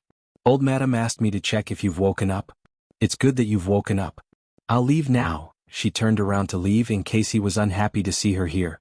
However, her wrist suddenly tightened and she was pulled into his embrace. She stiffened in his embrace, not daring to speak or move for fear of agitating him. Bailey Han lowered his head to look at the stiffened woman in his arms. His face darkened even more. He frowned and his voice was cold and filled with anger. Are you that afraid of me?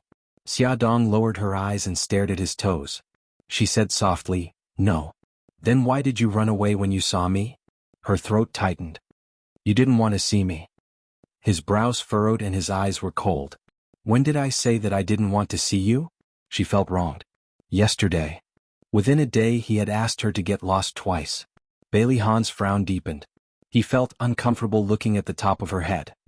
He reached out and lifted her chin, forcing her to look into his eyes. You haven't explained why Mika Keto kissed you. How could I not want to see you? When he woke up and she wasn't by his side, his first thought was that she had left with Mika Keto. But he refused to give up, so he stood in front of the window wanting to see if she was outside. At this moment she suddenly pushed open the door and entered.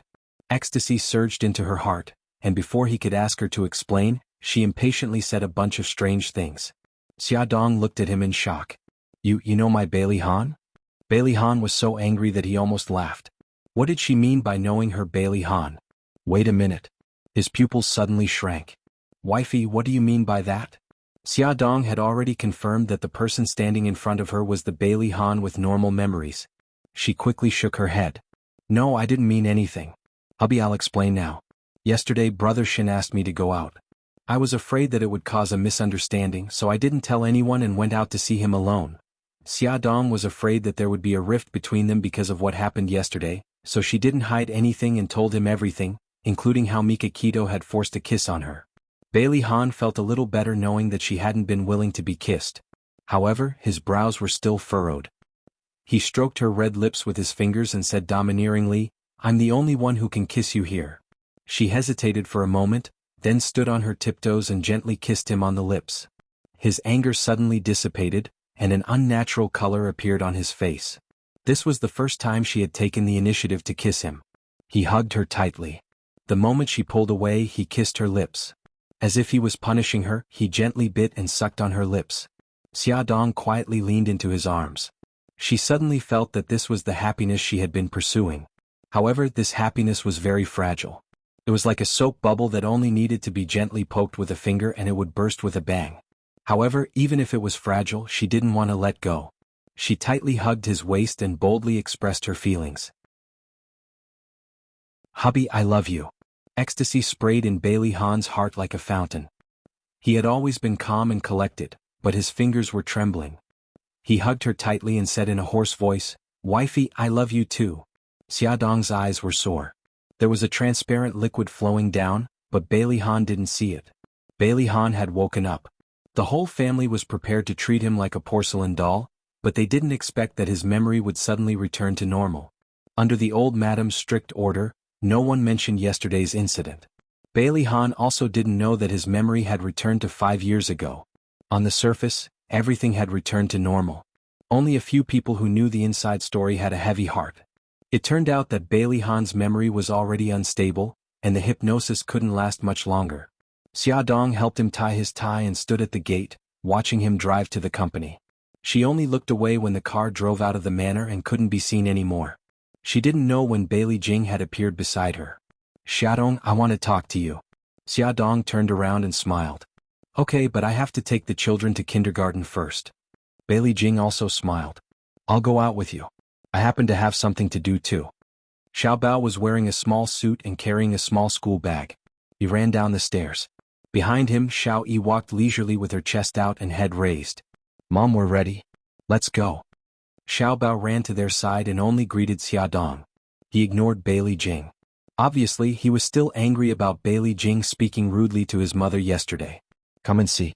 Xinwu 799. Chapter 201. Bailey Yi, who walked over, was much more polite and called her Aunt Jing sweetly. Xiaodong smiled and said, Since you're ready, let's go. Bailey Jing accompanied Xiaodong to send the two kids to the kindergarten. After that, Bailey Jing said, How about we go to the cafe? Xiaodong knew that she had something to say, so she naturally agreed. The cafe's environment was very elegant. Since it was still early, there were very few people inside, so it was just right for them to talk. Xiaodong stirred the fragrant milk tea in her cup. Xiao Jing, what do you want to know? Just ask.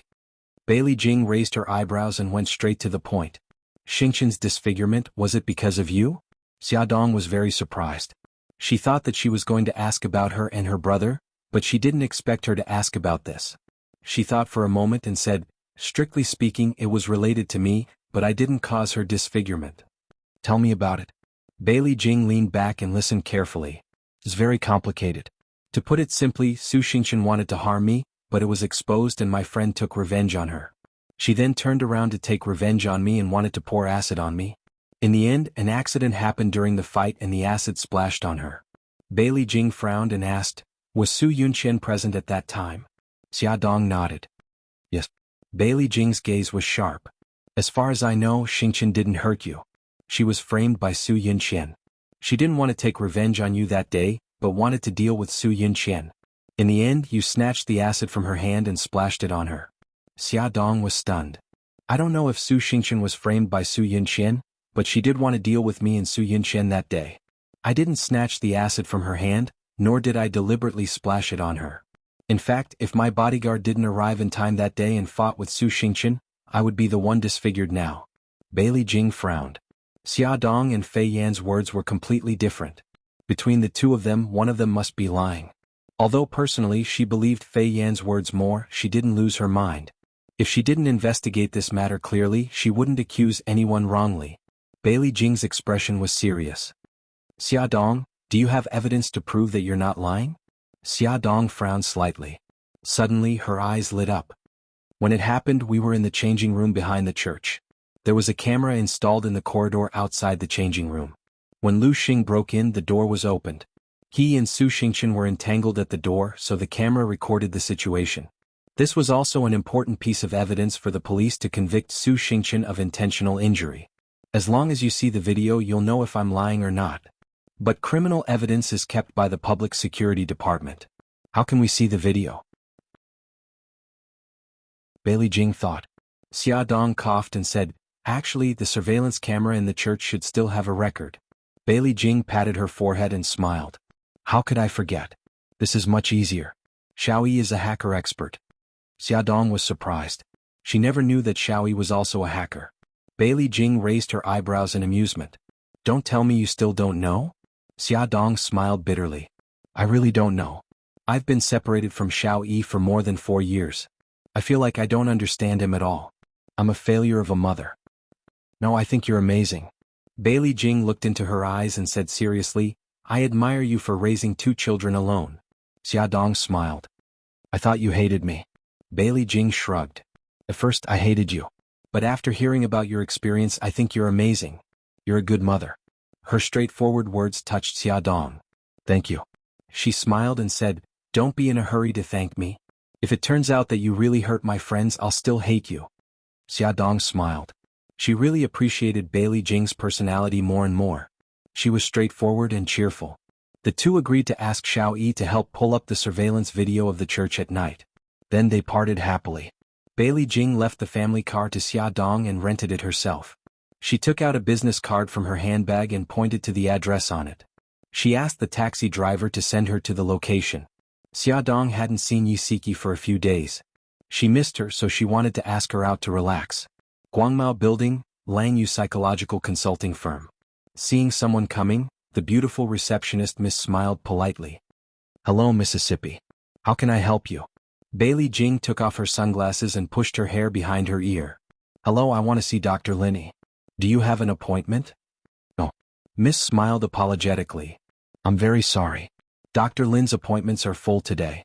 Bailey Jing's lips curled up, revealing a dazzling smile. I only need to delay him for 5 minutes. Please help me arrange it. I'm really sorry. I can't help you. Bailey Jing raised her eyebrows. Okay, I'll talk to him myself. She walked to the lounge and sat down. She took out her phone and dialed the number on the business card. After 3 rings, the phone was picked up. A man's gentle and magnetic voice came through. Hello, I'm Linny. She smiled. Hello, I'm Bailey Jing. I want to take 5 minutes of your time. How is Dr. Lin? Linny glanced at the counselor sitting on the sofa. I'm not free now. If you don't mind, you can wait for half an hour. Okay, I'll wait for half an hour. I won't disturb your work. See you later. See you later. Linny curled his lips and hung up the phone. Bailey Jing sat in the lounge playing a game on her phone. She was having a good time when she heard the door to Lin Yi's office open. A beautiful 17 or 18-year-old girl walked out. Her face was abnormally pale and her lips lacked color, but there was a faint smile on her face. She looked straight ahead as she walked towards the elevator. The moment she raised her hand to press the elevator button, Bailey Jing noticed that there were several scars on her wrist.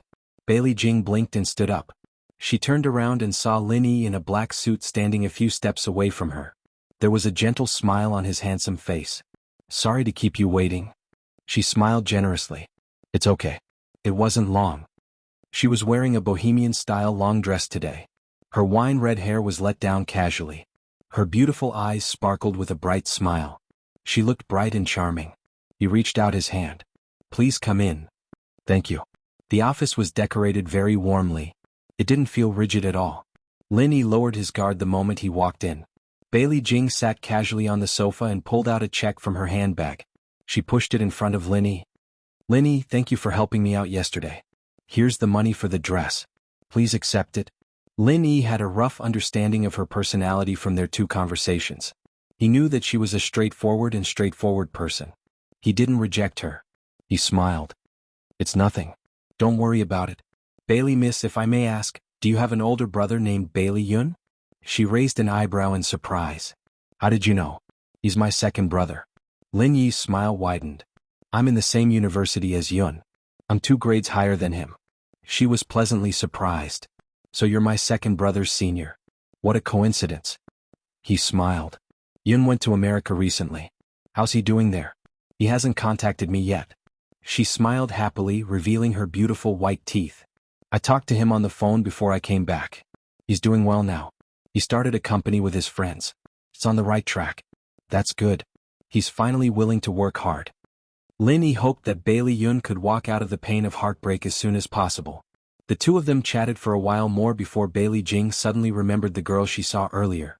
She asked curiously, that patient of yours, I saw a scar on her wrist. Does she have symptoms of depression? The scar is also a sign of self-harm, isn't it? Lin Yi smiled apologetically. I'm sorry. I can't reveal anything about the patient. It was his professional ethics as a psychiatrist. Bailey Jing waved her hand embarrassedly. It's okay. I'm just too curious. She looked down at her watch. It seems like 5 minutes have passed. I won't disturb your work anymore. Goodbye. Okay. Let's talk when we have time. It was nice meeting you. She smiled and shook his hand. Me too. He walked her to the door and saw her walking towards the stairs. He reminded her, the elevator is over there. She smiled and waved. I'll take the stairs. What a special girl. After all, this was the 12th floor. There was a smile on his lips as he watched her beautiful figure disappear into the corridor. He pondered for 2 seconds, then walked to the front desk and asked, did that lady just come up the stairs? Lin Yi's eyes darkened when he heard the affirmative answer. It was understandable for her to take the stairs downstairs, but it seemed a little strange for her to take the stairs up to the 12th floor. He thought about it again. Maybe she wanted to train her body. He shook his head in amusement. Maybe it was because she was Yun's sister. That was why he paid so much attention to her. Asterisk on the bench in Central Park, Xia Dong was about to fall asleep from boredom when Yisiki rushed over. Xia Dong rolled her eyes. Yezi, you stood me up for an hour. An hour. Do you know how precious an hour's time is? Yisiki put her hands together. I'm sorry. I didn't mean to. Old Lin is home today, so I made lunch for him before coming out. Awesome novel. Hongcha 866.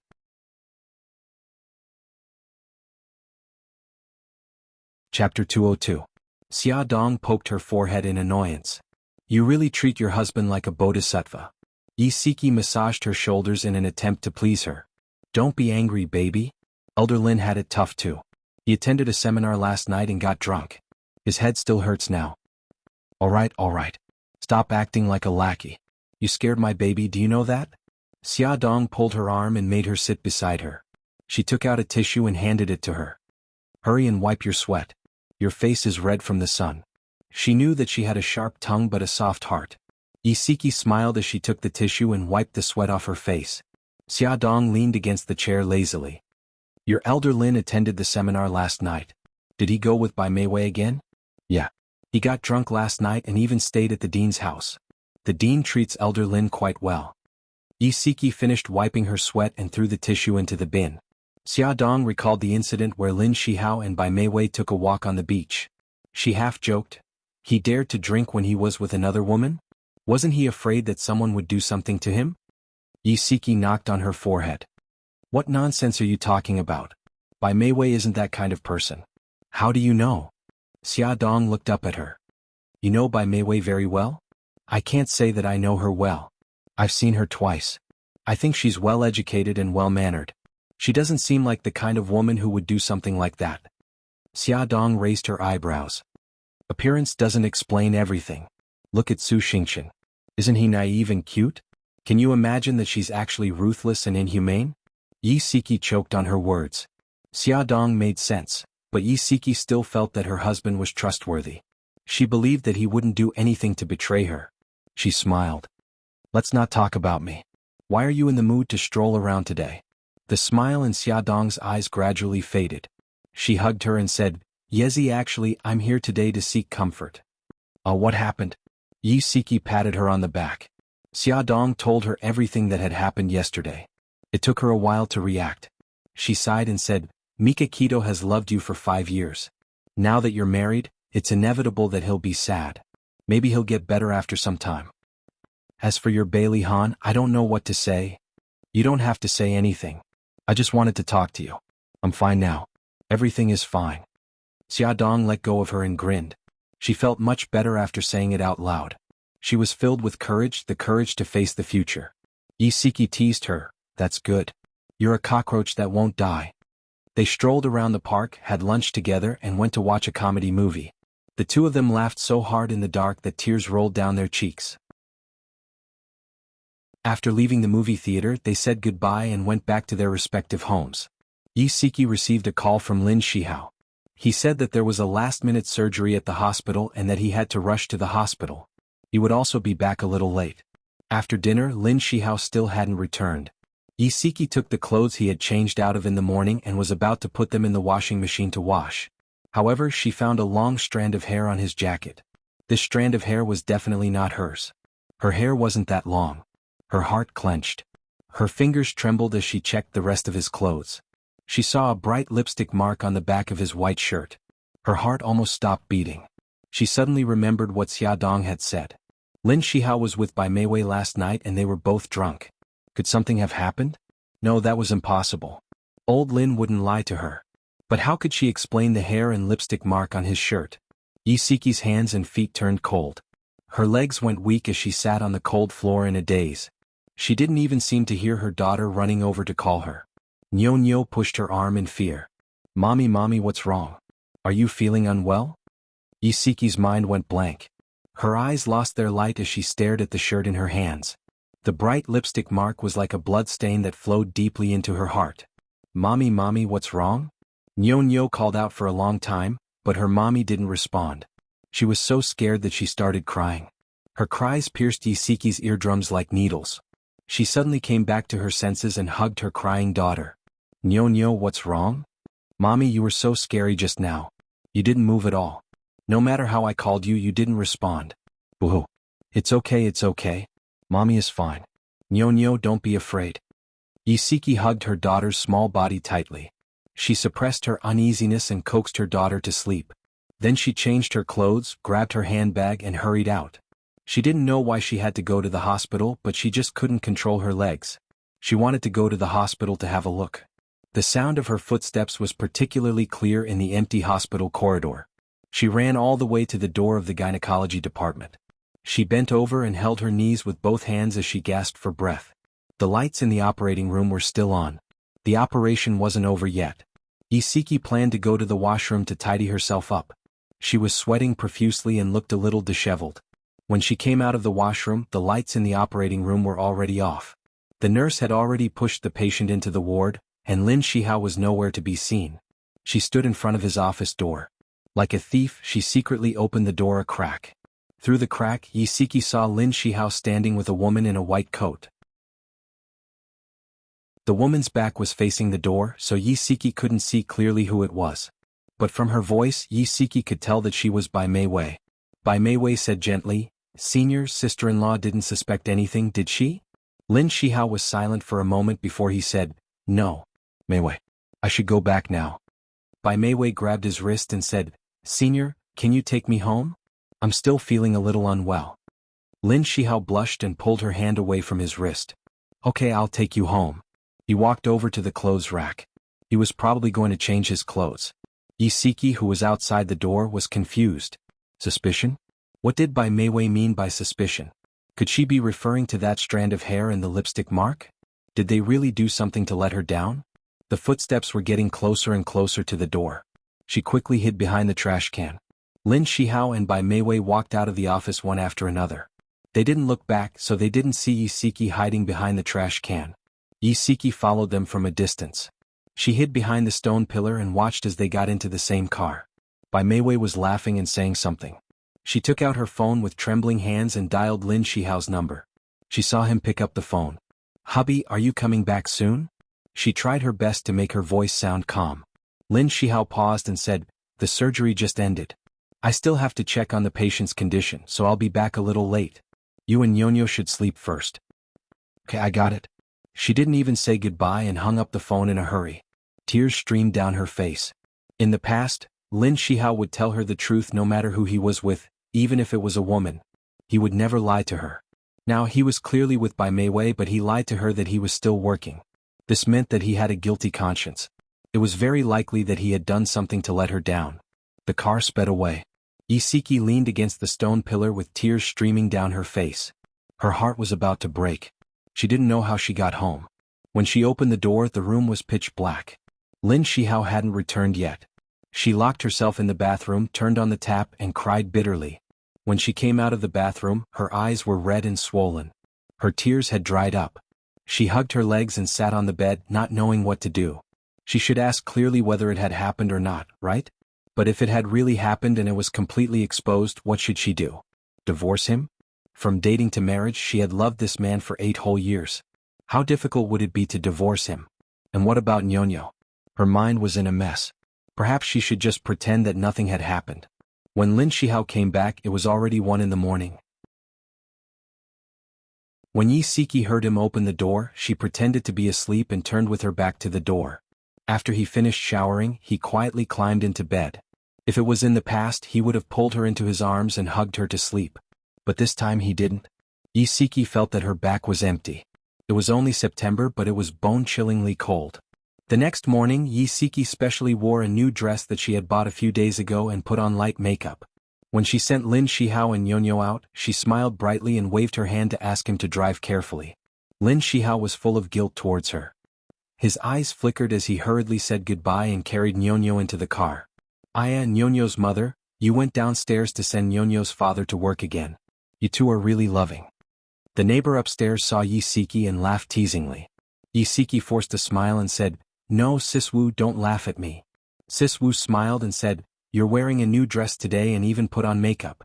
Siki, you look really beautiful when you're dressed up. You should dress up more. You look so good now. You'll charm everyone when you go out."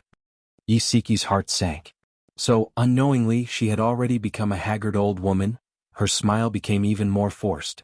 Even Siswu could tell that she had specially dressed up today. But old Lin didn't have any reaction. He wasn't like this in the past. Did he not love her anymore? After going upstairs and thinking for a long time, she couldn't help but ask for Xiaodong's opinion. At this moment, Xiaodong was sitting in the car and sending Xiao Yi and Xiao Bao to kindergarten. When she received a call from Isiki, she smiled and said, "Yezi, what's the matter?" Attention Xingwu 799.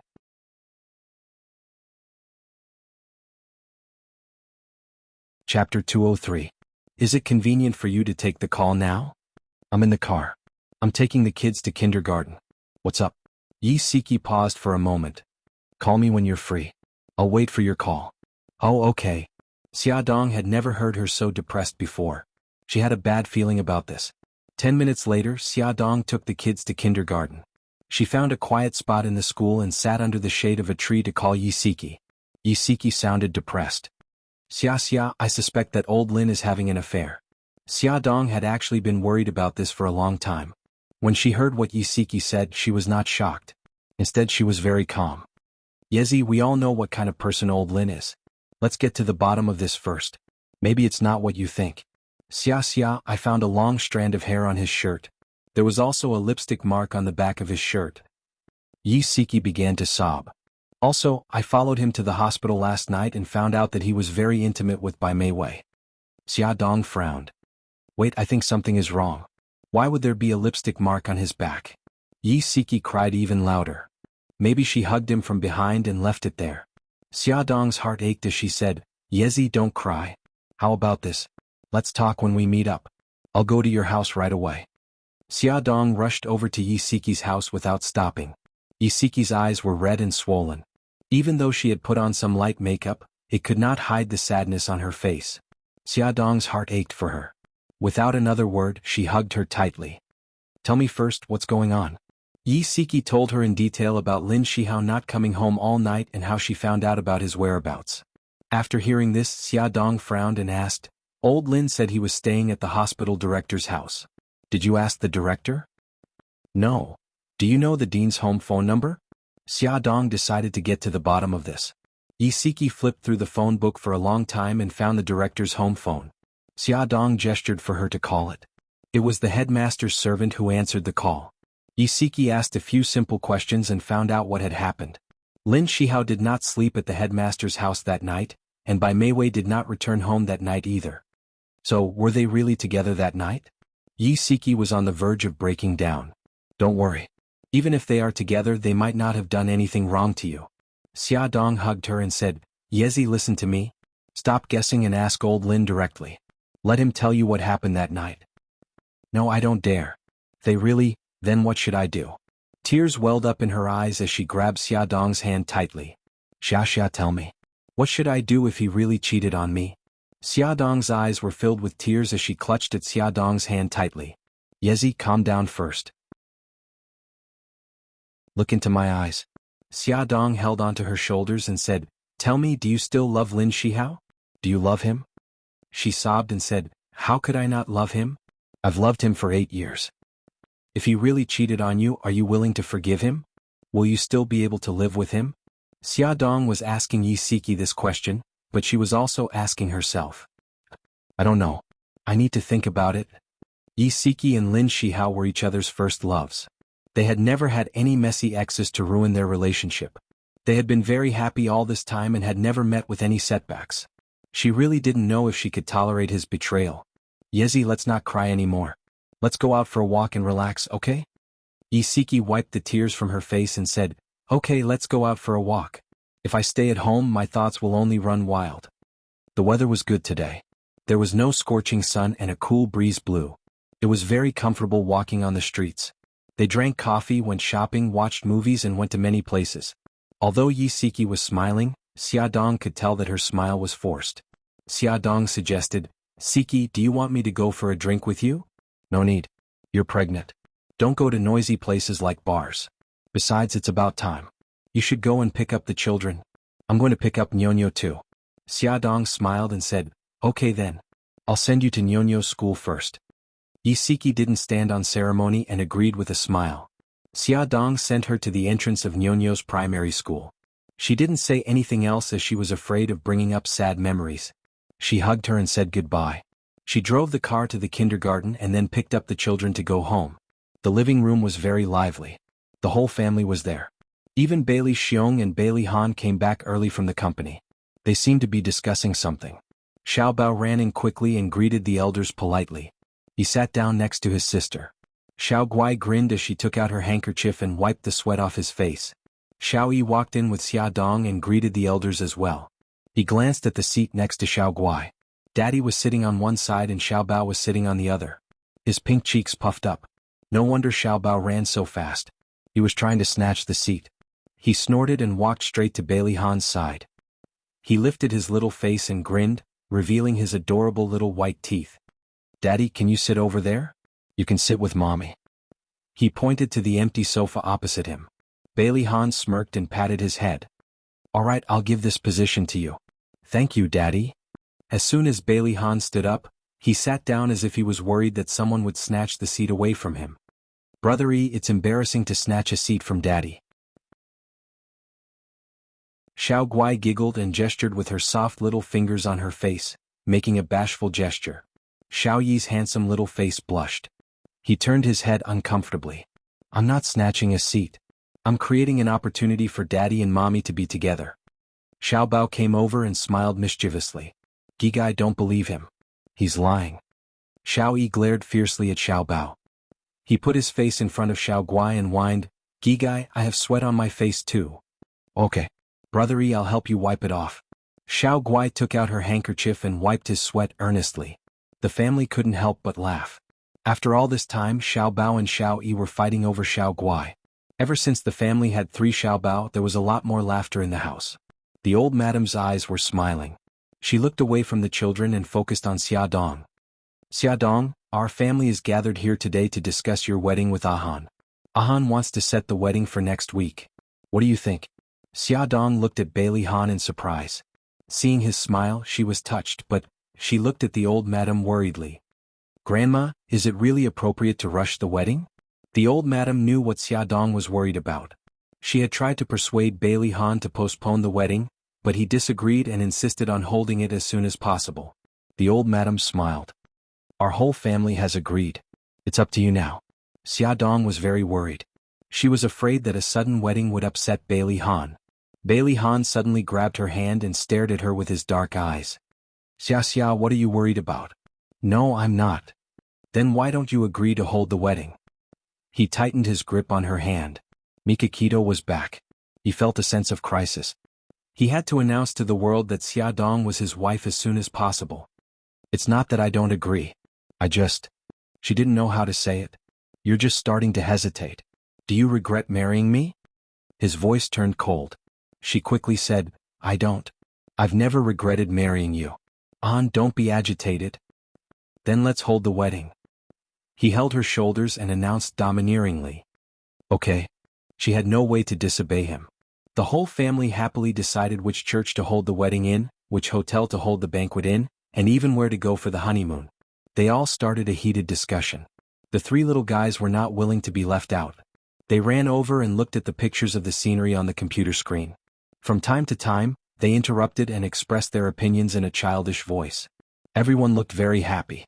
Xiaodong felt that it was unreal. When did Bailey's family acknowledge and accept her? Sister-in-law, don't just stand there. You're the female lead of the wedding. You must express your opinion. Bailey called out to her with a smile. Sister-in-law? Xiaodong looked at Bailey Jing in astonishment. She smiled happily and winked mischievously. Ever since Xiao Yi hacked into the church's surveillance camera last night and found out that Su Xingchen wasn't injured by Xiaodong, she accepted Xiaodong in her heart.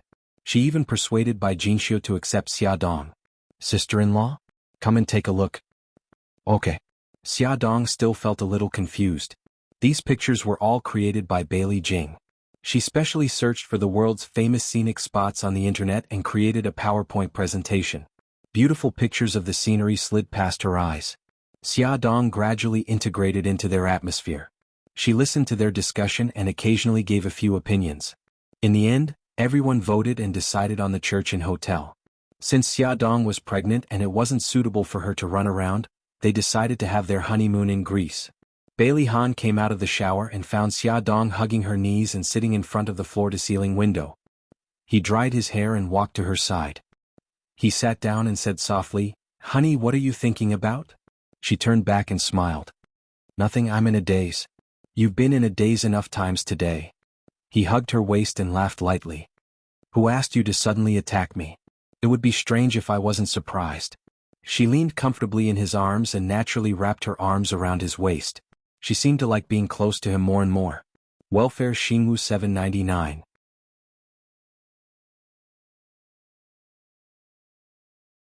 Chapter 204. Bailey Han gently stroked her long hair. You look a little unhappy. Is there something on your mind? Xiaodong's body stiffened. She chuckled and said, I was too happy. I didn't expect you to hold a wedding. Silly. Bailey Han kissed her cheek and said gently, I want to marry you before the child is born. I want the baby to know that I'm his daddy. I also want to announce to the world that you're my wife so that they won't dare to have any ideas about you. Xiaodong hugged him tightly. She had to admit that at this moment she was touched by his words. Bailey Han's hands tightened around her. He lowered his head and kissed her neck. Gradually he moved up to her ear and whispered hoarsely, Wife, I want you. He sucked on her earlobe and gently licked it. Xiaodong's face heated up and her heart was about to jump out of her chest. Her voice trembled uncontrollably. I am pregnant. I know. He kissed her gently. His hot hand reached into her waist. We can sleep together when you're 3 months pregnant. Also, I'll be very careful. He lifted her head. Her blushing face turned even redder under his scorching gaze. He kissed her lips and whispered stubbornly, Wife, I want you. From the time they registered their marriage until now, even if they slept on the same bed, nothing had happened. Every night, he hugged her soft and fragrant body to sleep. One could imagine the torture he had endured. He had endured for a long time. She had no reason to reject him. She shyly lowered her eyes and put her hands around his neck. She used her actions to express her intentions. The corners of Bailey Han's lips curled up. He carried her from the ground to the bed and kissed her lips with his slightly cold lips. The kiss was soft and gentle, imprisoning her in his arms. She didn't know when, but his hands had already taken off her pajamas. Her half-naked shoulders were smooth and white, and they shone charmingly under the light. She leaned against his broad chest, her hands unconsciously grabbing onto his robe. His voice was low and husky with a bewitching sexiness. "Wife, help me take off my clothes." She reached out with trembling fingers and tugged at the belt of his bathrobe. With a gentle tug, his firm chest entered her line of sight. His figure was very good. His muscles were well defined and there wasn't a single piece of fat. His hands kneaded her softness, and his lips and tongue wandered over her neck, earlobe, and collarbone. His movements were gentle, and a flame gradually ignited in her body. Her hands could not help but hook around his neck. The gentler his movements were, the more vigorous the flame in her body burned. A sense of emptiness and eagerness wrapped around her. Xiaodong wanted to cry. Could she run away now? The answer was obviously no. Xiaodong overcame the shame in her heart.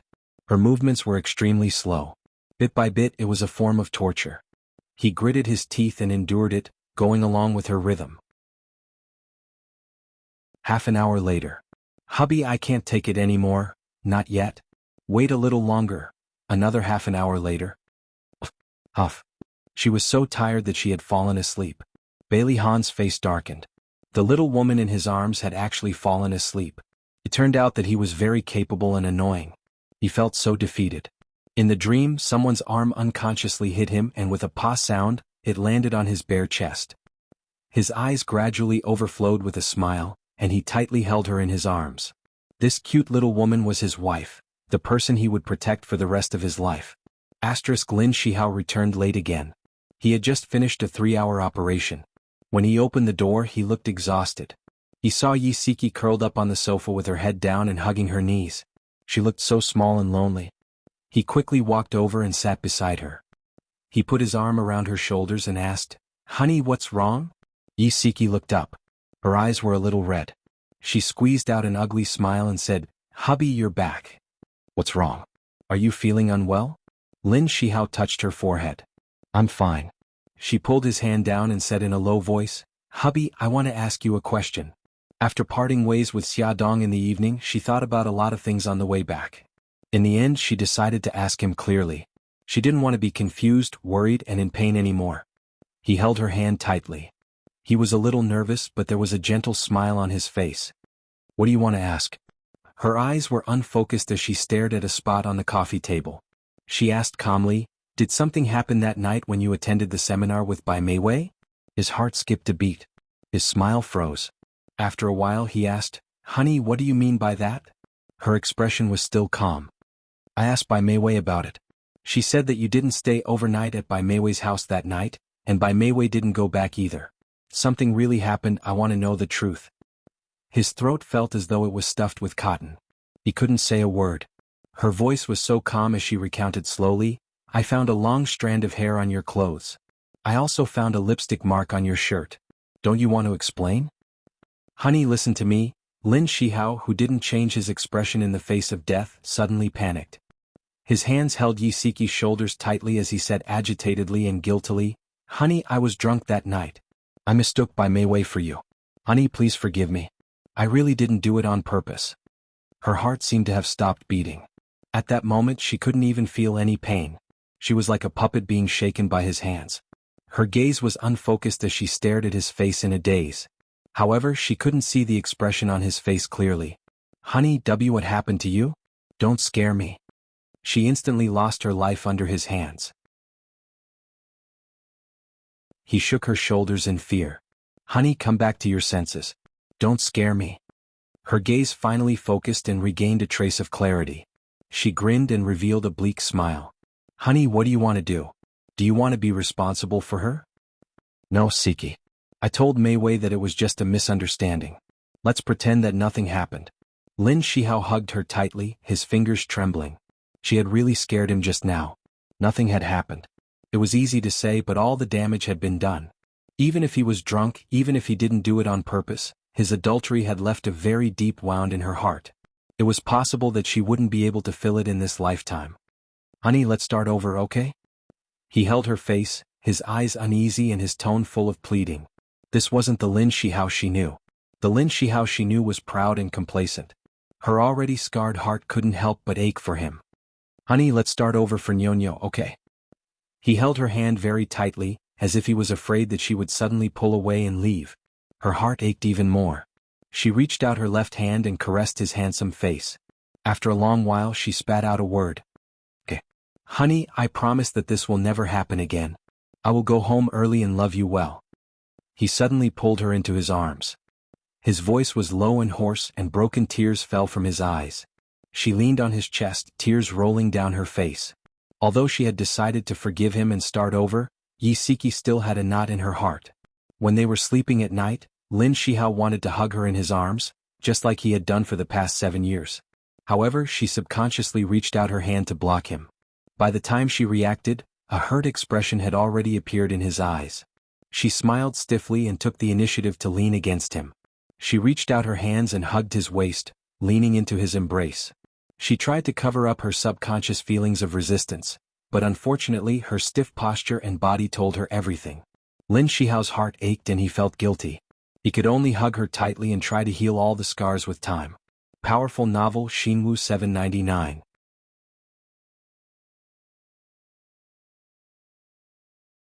Chapter 205. As soon as the news of Bailey's eldest son's grand wedding was released, the media was in an uproar again. But this time they were not targeting Bailey Han and Xia Dong. Instead they were focusing on Su Yunxian and Mika Kito. The two of them were considered abandoned, so the media was more concerned about their attitude towards the wedding. Su Yunxian was still dreaming of making Bailey Han change his mind. She did not expect that after 3 days, Bailey Han and Xia Dong would be holding a wedding. She was so angry that she could not care less about her image in front of the servants. She smashed everything in the room that she could. But once she was in a public place, she returned to her indifferent and elegant appearance. She was high above the masses and above the common populace, as if she had never been abandoned. As for Mika Kito, he was very secretive. It was impossible for the media to take photos of him. However, the employees of Bo Ao Group were unlucky. They acted like they were walking on thin ice. They did not even dare to breathe loudly in front of the evil god Mika Kito. Lu Xing and Jiang Dao were the first to bear the brunt of Mika Kito's cold face. The only thing they could do was to not mention anything about Xia Dong in front of him. Once, there was an insensible little brother who said, "This summer is really hot." As a result, Beitang Xin sent a sharp glare over and that little brother was immediately carried out by 2 of his subordinates. That painful wail caused everyone to tremble with fear. "Boss, someone is causing trouble at the East District skyscraper. They killed 2 of our underlings." Jiang Dao had something to report. He bent over and tried his best to avoid Beitang Xin's gaze. Mika Kito's voice was cold. "Do you still need to report this to me?" Jiang Dao was sweating profusely. "We caught the troublemaker. He's an assassin. Suzaku said she saw him at the Godfather's place." Mika Kito's eyes narrowed. "What did the assassin say?" "The assassin was killed before he could say anything. I suspect that it has something to do with Godfather." Mika Kito tapped her slender fingers on the table. "Why is Godfather targeting us?" "It might be because of the matter between Suzaku and White Tiger. Didn't Suzaku and White Tiger sell him out?" Mika Kito waved her hand. "Don't jump to conclusions. Investigate the killer's background carefully. Also investigate the Godfather's background." "Boss, the negotiation with Hung Long Group is scheduled to be held at Skyscraper. Should we change the location?" "No need. Tell Guqian to be prepared. I don't want any more accidents to happen." "Understood." Night fell. As the red light district, the streets of the East District were brightly lit and bustling. High-end luxury cars were constantly coming and going. The women in the cars were undoubtedly beautiful. 2 limited edition Maybachs slowly drove in, attracting the attention of many people on the street. The Maybach stopped at the entrance of the most luxurious entertainment club, Skyscraper. There were 2 rows of staff standing at the entrance of Skyscraper, ready to welcome the guests. The people in the first car got out first. 4 men in black suits stood beside the second car. Jiang Dao got out of the passenger seat of the second car and walked to the back seat with steady steps. He opened the door gracefully. "Boss." Mika Kito stepped out of the car. His black suit accentuated his tall figure. His nose bridge was high, his thin lips were slightly pursed, and his sharp black eyes carried a dangerous message. The sound of footsteps could be heard as he walked toward the door. The staff on both sides immediately felt a strong oppressive aura. They all held their breaths and did not dare to breathe loudly. A graceful beauty in a cheongsam greeted him. She was the boss of Skyscraper Guqian. She smiled heartily and said, "Boss, please come in." Mikakito was expressionless. He replied indifferently, Jiang Dao stepped forward slightly and whispered a few words in Guqian's ear. Guqian raised her delicate eyebrows slightly and then nodded. The four men in black behind Jiang Dao immediately rushed into Skyscraper. About 5 minutes later, the man in the lead came in front of Jiang Dao. He bowed respectfully and said in Japanese, "Hall Master, there are no suspicious people or surveillance devices inside." Jiang Dao nodded slightly and turned his gaze to Mikakito, waiting for his instructions. "Boss." Mikakito did not say anything and walked straight in. As Mikakito was decisive and ruthless, he had made many enemies in a city. Even though he was in his own territory, he had to be careful. Skyscraper was Yamaguchi-gumi's property. Outsiders did not know this. Mikakito arranged for important negotiations to be held here because of this reason. Guqian followed beside him and said with a smile, "Boss, Shengguanbo is already in your VIP reception room." Mikakito replied indifferently, Shengguanbo was the CEO of Honglong Group. He was 50 years old this year. Due to the financial crisis, his company was now in a state of loss. 2 days ago, he took the initiative to contact Mikakito to discuss the acquisition of his company. "Brother Baiting, I've been waiting for a long time." Shengguanbo saw Mikakito coming in. He stood up with a smile and stretched out his hands to greet him. "Sorry to keep you waiting." Mikakito shook his hand politely. Shengguanbo smiled and said, "I've already prepared the contract. Brother Beitang, take a look and see if there are any problems. If there are no problems, we can sign the contract today." Mikakito raised his hand and said indifferently, "Let's not talk about the contract in a hurry. I think the issue of the price still needs to be discussed." Shengguanbo was stunned. "Didn't we already set a purchase price of 1 billion? Mikakito's gaze fell on him. His deep black eyes were like a black hole, as if they were going to suck everything in. His tone was calm, but there was a sense of authority that did not allow anyone to object. "The agreed price of 1 billion is only for enterprises that can operate normally. Yesterday I sent someone to your company to ask around and found out that 2 of your factories are only empty shells. 2 of your stores have already been sold to outsiders. You didn't mention these things in detail when you were negotiating." Shengguanbo smiled awkwardly. "It's my fault for being careless." Mikakito leaned back and said indifferently, "Given the current situation of your company, I can only invest 500 million. 500 million is too low. I can't agree." Shengguanbo gritted his teeth. 700 million. I can only invest 500 million. Any more than that would be a waste. Mikakito had already found out that there was a serious problem with Honglong Group's capital chain. Otherwise, he would not have been so desperate and wanted to sell the ownership of the entire group. The two of them refused to give in to each other. Shengguanbo's expression turned ugly when the negotiation failed. He gritted his teeth and said, "I have to go back and discuss this with the board of directors." 3 days. I'll only wait for 3 days. Mikakito stood up and put his hands leisurely in his trouser pockets. His expression was as indifferent as ever. "Goodbye." Shengguanbo left the lounge first and got into his Audi. Less than 5 minutes after he left, Mikakito also walked out of the lounge.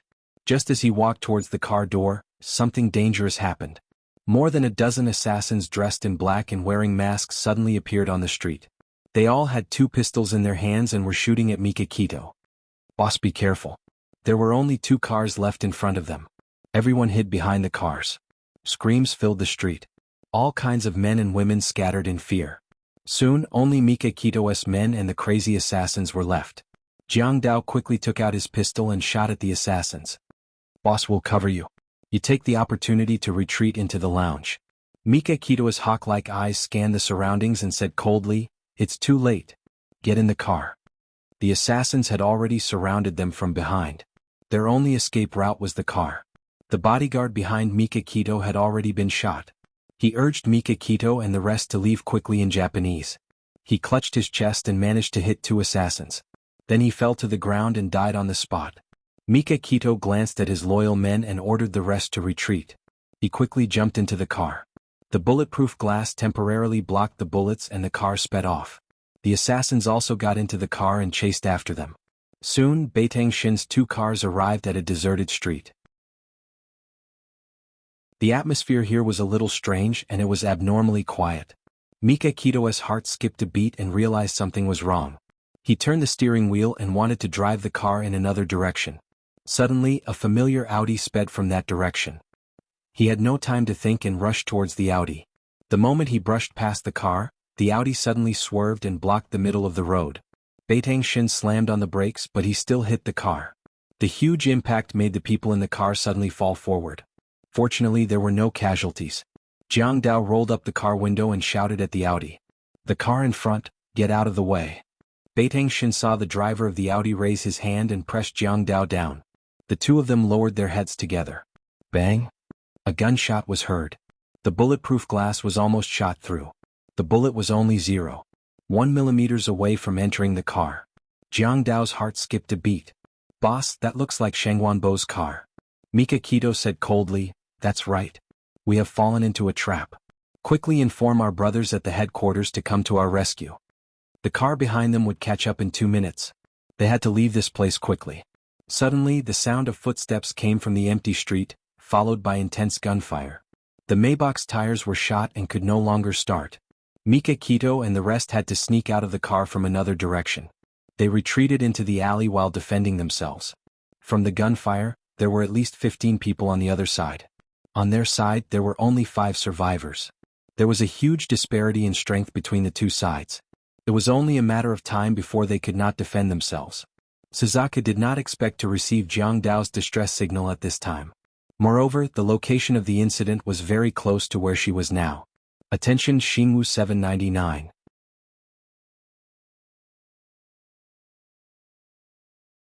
Chapter 206.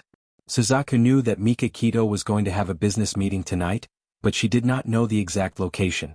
He would not let her know about such confidential information for the time being. She did not have a mission tonight, so she came out to relax. She went to the bar to have a few drinks, but as soon as she walked out of the bar, she received Jiang Dao's distress signal. It was 5 kilometers away from her current location. Should she go or not? Anyway, that person was so strong. If she did not go, he would not die. She'd better go home and have a beauty sleep. Suzuka got into her car and drove in the opposite direction. However, after driving for a few hundred meters, she received another distress signal. It seemed that things were getting serious. Otherwise, Jiang Dao would not have sent the signal twice. Her cold face was expressionless. Suddenly, she frowned, turned the car around and sped towards the location of the accident. Under the dim street lights, a red sports car sped towards her. When Suzuka arrived at the scene, it was a mess. Several cars were abandoned. Mika Kito's Maybach had collided with an Audi. The front of the car was dented, and there were several bloody bodies on the ground. There were no traces of living people. She frowned and looked sharply at the alley next to her. She could hear gunshots from time to time. It seemed that Mika Kito and the rest were trapped inside. She did not chase them directly. Instead, she found an entrance from another direction. She held the gun in her right hand and walked in cautiously. It was dark here and there was a strong stench from the garbage. She frowned in disgust but did not stop. Suddenly, she kicked something and a hand grabbed her ankle. She glanced at the person at her feet coldly and aimed her gun at him. Cough cough. "It's me." The man lying on the ground lowered his voice and gasped for breath. "Suzuka, the boss is in front. Go and help him." It was Jiang Dao. It sounded like he was seriously injured. Suzuka put away her gun and dragged him behind the garbage. "Stay here and don't move." Suzuka walked in the alley step by step under the faint starlight. Suddenly she heard footsteps. She quickly squatted down and hid behind a pile of garbage. 2 people's voices came from the direction she came from. As the alley was very quiet, their voices were particularly clear. "Did you find him?"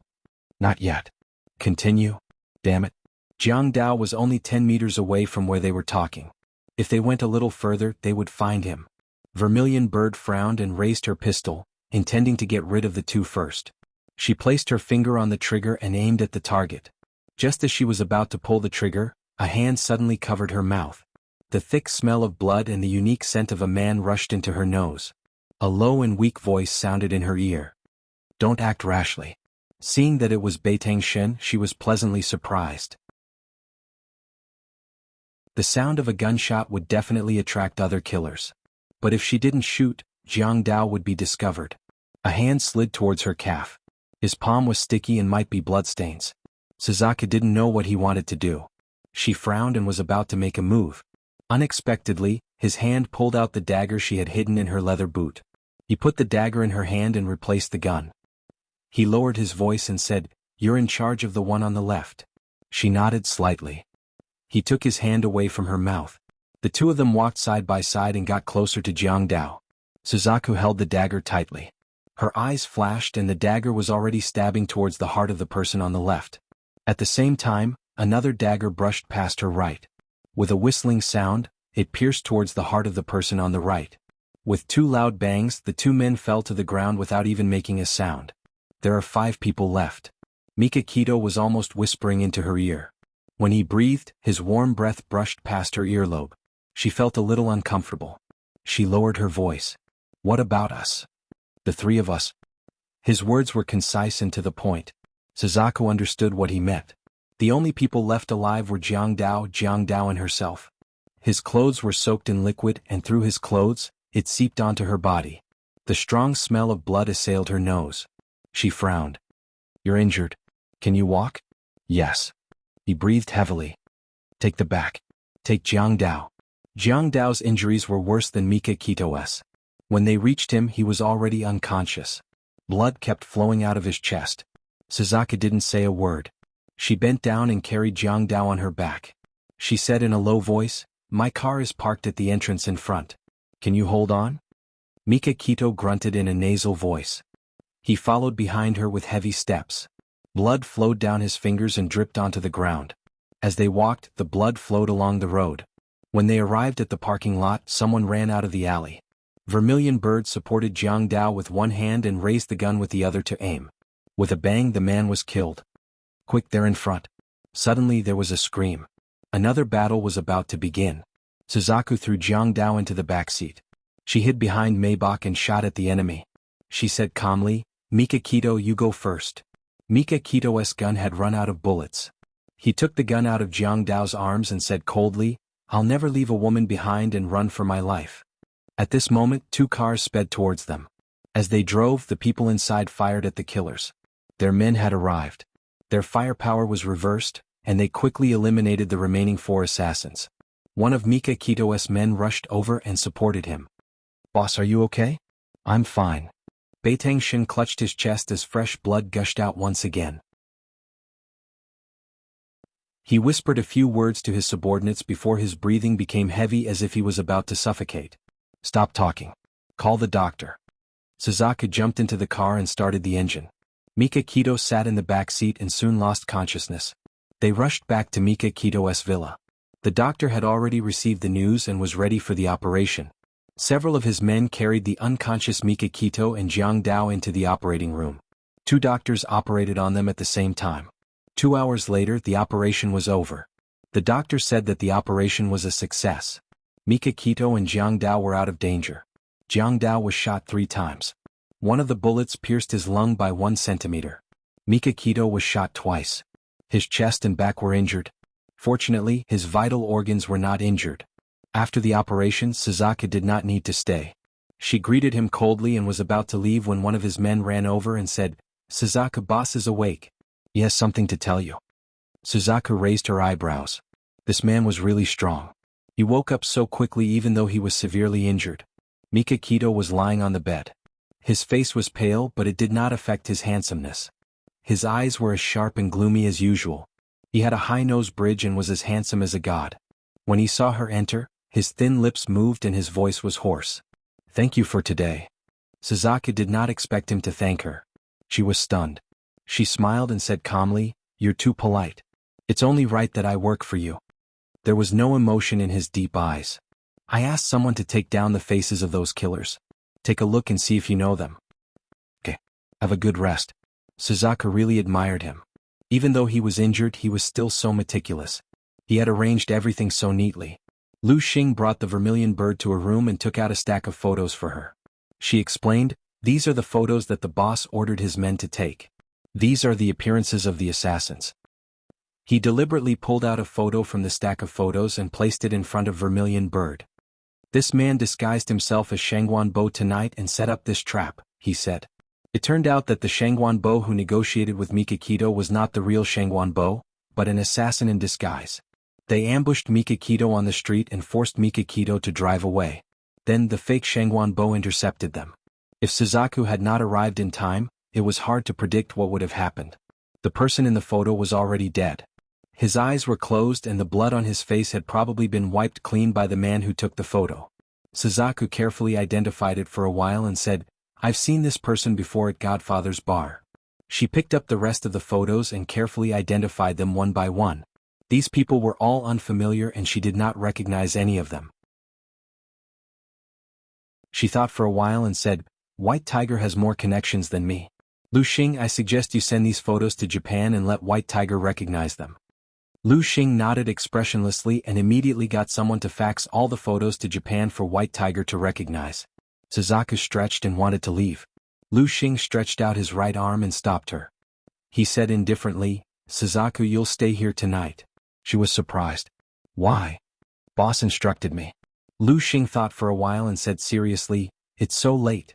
Maybe boss is worried that it's not safe for you to go home." Suzaku's facial muscles twitched uncontrollably. "Lu Xing, don't guess what boss means. Do you think I'm the kind of woman who's not safe? If anyone dared to do anything to her, it would be strange if she did not skin them alive." Lu Xing looked her up and down. She was wearing a black leather skirt and a pair of black leather boots. She was sexy and charming. If she walked out, she would definitely attract bees and butterflies. He said indifferently, "It's not safe." Suzaku rolled her eyes. The men in Yamaguchi-gumi were all chauvinistic. Even though they were all assassins, they still showed their distrust of a woman's strength from time to time. Did they really think that she was the kind of delicate miss who could not even trust a chicken? She patted his shoulder. "I appreciate boss's good intentions. It's still more comfortable to sleep in my own bed. I'll go back first. You should rest early too." Awesome novel Hongcha 866.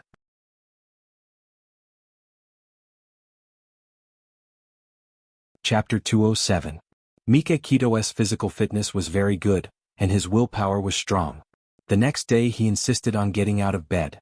Jiang Dao was a little unluckier than him. Because his injuries were more serious than his, he had to lie in bed for a few days to recuperate. In this assassination attempt, the Senku group had sacrificed 5 of their subordinates. This could be said to have angered Bai Tangshin.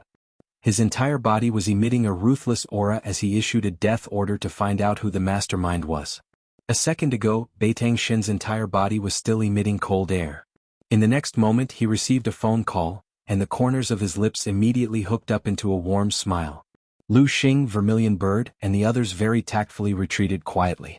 It was definitely a call from one of the 2 little fellows. They guessed right. The call was from Xiao Guai. Her soft and tender voice reached Mikakito's ear. "Uncle Shin, when are you coming back? I miss you so much." Mikakito looked at the wounds on his body and smiled bitterly. "Gigai, Uncle Shin will be back in a few days." Xiao Guai's disappointed voice dragged out. "Then Uncle Shin, we've already moved. Will you still come to see me?" "Yes, Uncle Shin will definitely come to see you. Uncle Shin, Mommy and Daddy are getting married. They're going to Greece for their honeymoon. I want to go with Uncle Shin." Mikakito clenched his fists tightly. His eyes were deep and cold. He didn't want to know anything related to her. However, in the face of the naive Xiao Guai, he couldn't lose his temper. He tried his best to say in a gentle tone, "Okay, when Gigai grows up, Uncle Shin will take you wherever you want to go." "Really?" Xiao Guai smiled happily. "Then let's pinky swear. Uncle Shin, you're not allowed to be a scalper." "Okay, let's pinky swear." Uncle Shin, someone's knocking on the door. I have to hang up." "What?" Xiao Guai hurriedly hung up the phone. She thought it was one of the servants, but she didn't expect it to be Xiao Bao. Xiao Guai patted her chest and stuck out her tongue cutely. "Brother, you scared me to death. Gigai, did you do something bad? Otherwise, why would you be afraid?" Xiao Bao snickered and sat beside Xiao Guai. "I didn't." Xiao Guai pouted, her big eyes blinking. "I missed Uncle Shen, so I called him secretly." Xiao Bao blinked. "I guessed it a long time ago. You're still holding the phone in your arms. You must have just hung up. What did Uncle Shen say?" Xiao Guai said honestly, "Uncle Shen said that he would only be back in a few days. Xiaobao blinked. He had already known from the newspaper that Uncle Shen had returned to China. Only the silly girl was still in the dark. Forget it, it was better not to tell her the truth lest she be sad. There was news from Japan. After White Tiger identified the photo, he confirmed that the man who had disguised himself as Shang Guanbo was a killer who had a good relationship with his godfather. His nickname was Scorpion. As for the other dozen or so people, the White Tiger recognized two of them. They had both made deals with his godfather before. Suzaku's eyes darkened. It seems that this case was handled by his godfather. The employer paid a high price to arrange so many killers to complete the task at once. Mika Kito glanced at her coldly with displeasure. He was about to be hacked to death, but she cared about how much the employer paid. Suzaku naturally felt the murderous aura from him. She smiled and said lightly, "Boss, how many people know that you had a business deal with Shangguan Bo in Earthly Paradise?" Mika Kito also thought of this. From his point of view, only Jiang Dao, as his assistant, knew who he was doing business with and where. He would never betray him. Then if the news was leaked, the problem must be with Shangguan Bo. Suzaku, contact Shangguan Bo. I want to meet him as soon as possible. Now that Jiang Dao was injured and recuperating, Suzaku had temporarily replaced Jiang Dao and was promoted to his assistant. Suzaku glanced at the injuries on his body and said lightly, "The doctor asked you to rest quietly." He frowned. "I know my own body. I don't need to rest quietly." "Okay then, I said too much." She shrugged with an indifferent expression. Suzaku went out and dialed the number of Shangguan Bo's secretary. When she heard that Mika Kito wanted to meet their president, the secretary apologized profusely and said that their president did not come to the office this morning. Then she gave Suzaku a cell phone number and said that it was Shangguan Bo's private number. Suzaku then called Shangguan Bo's cell phone. The phone rang for a long time but no one answered.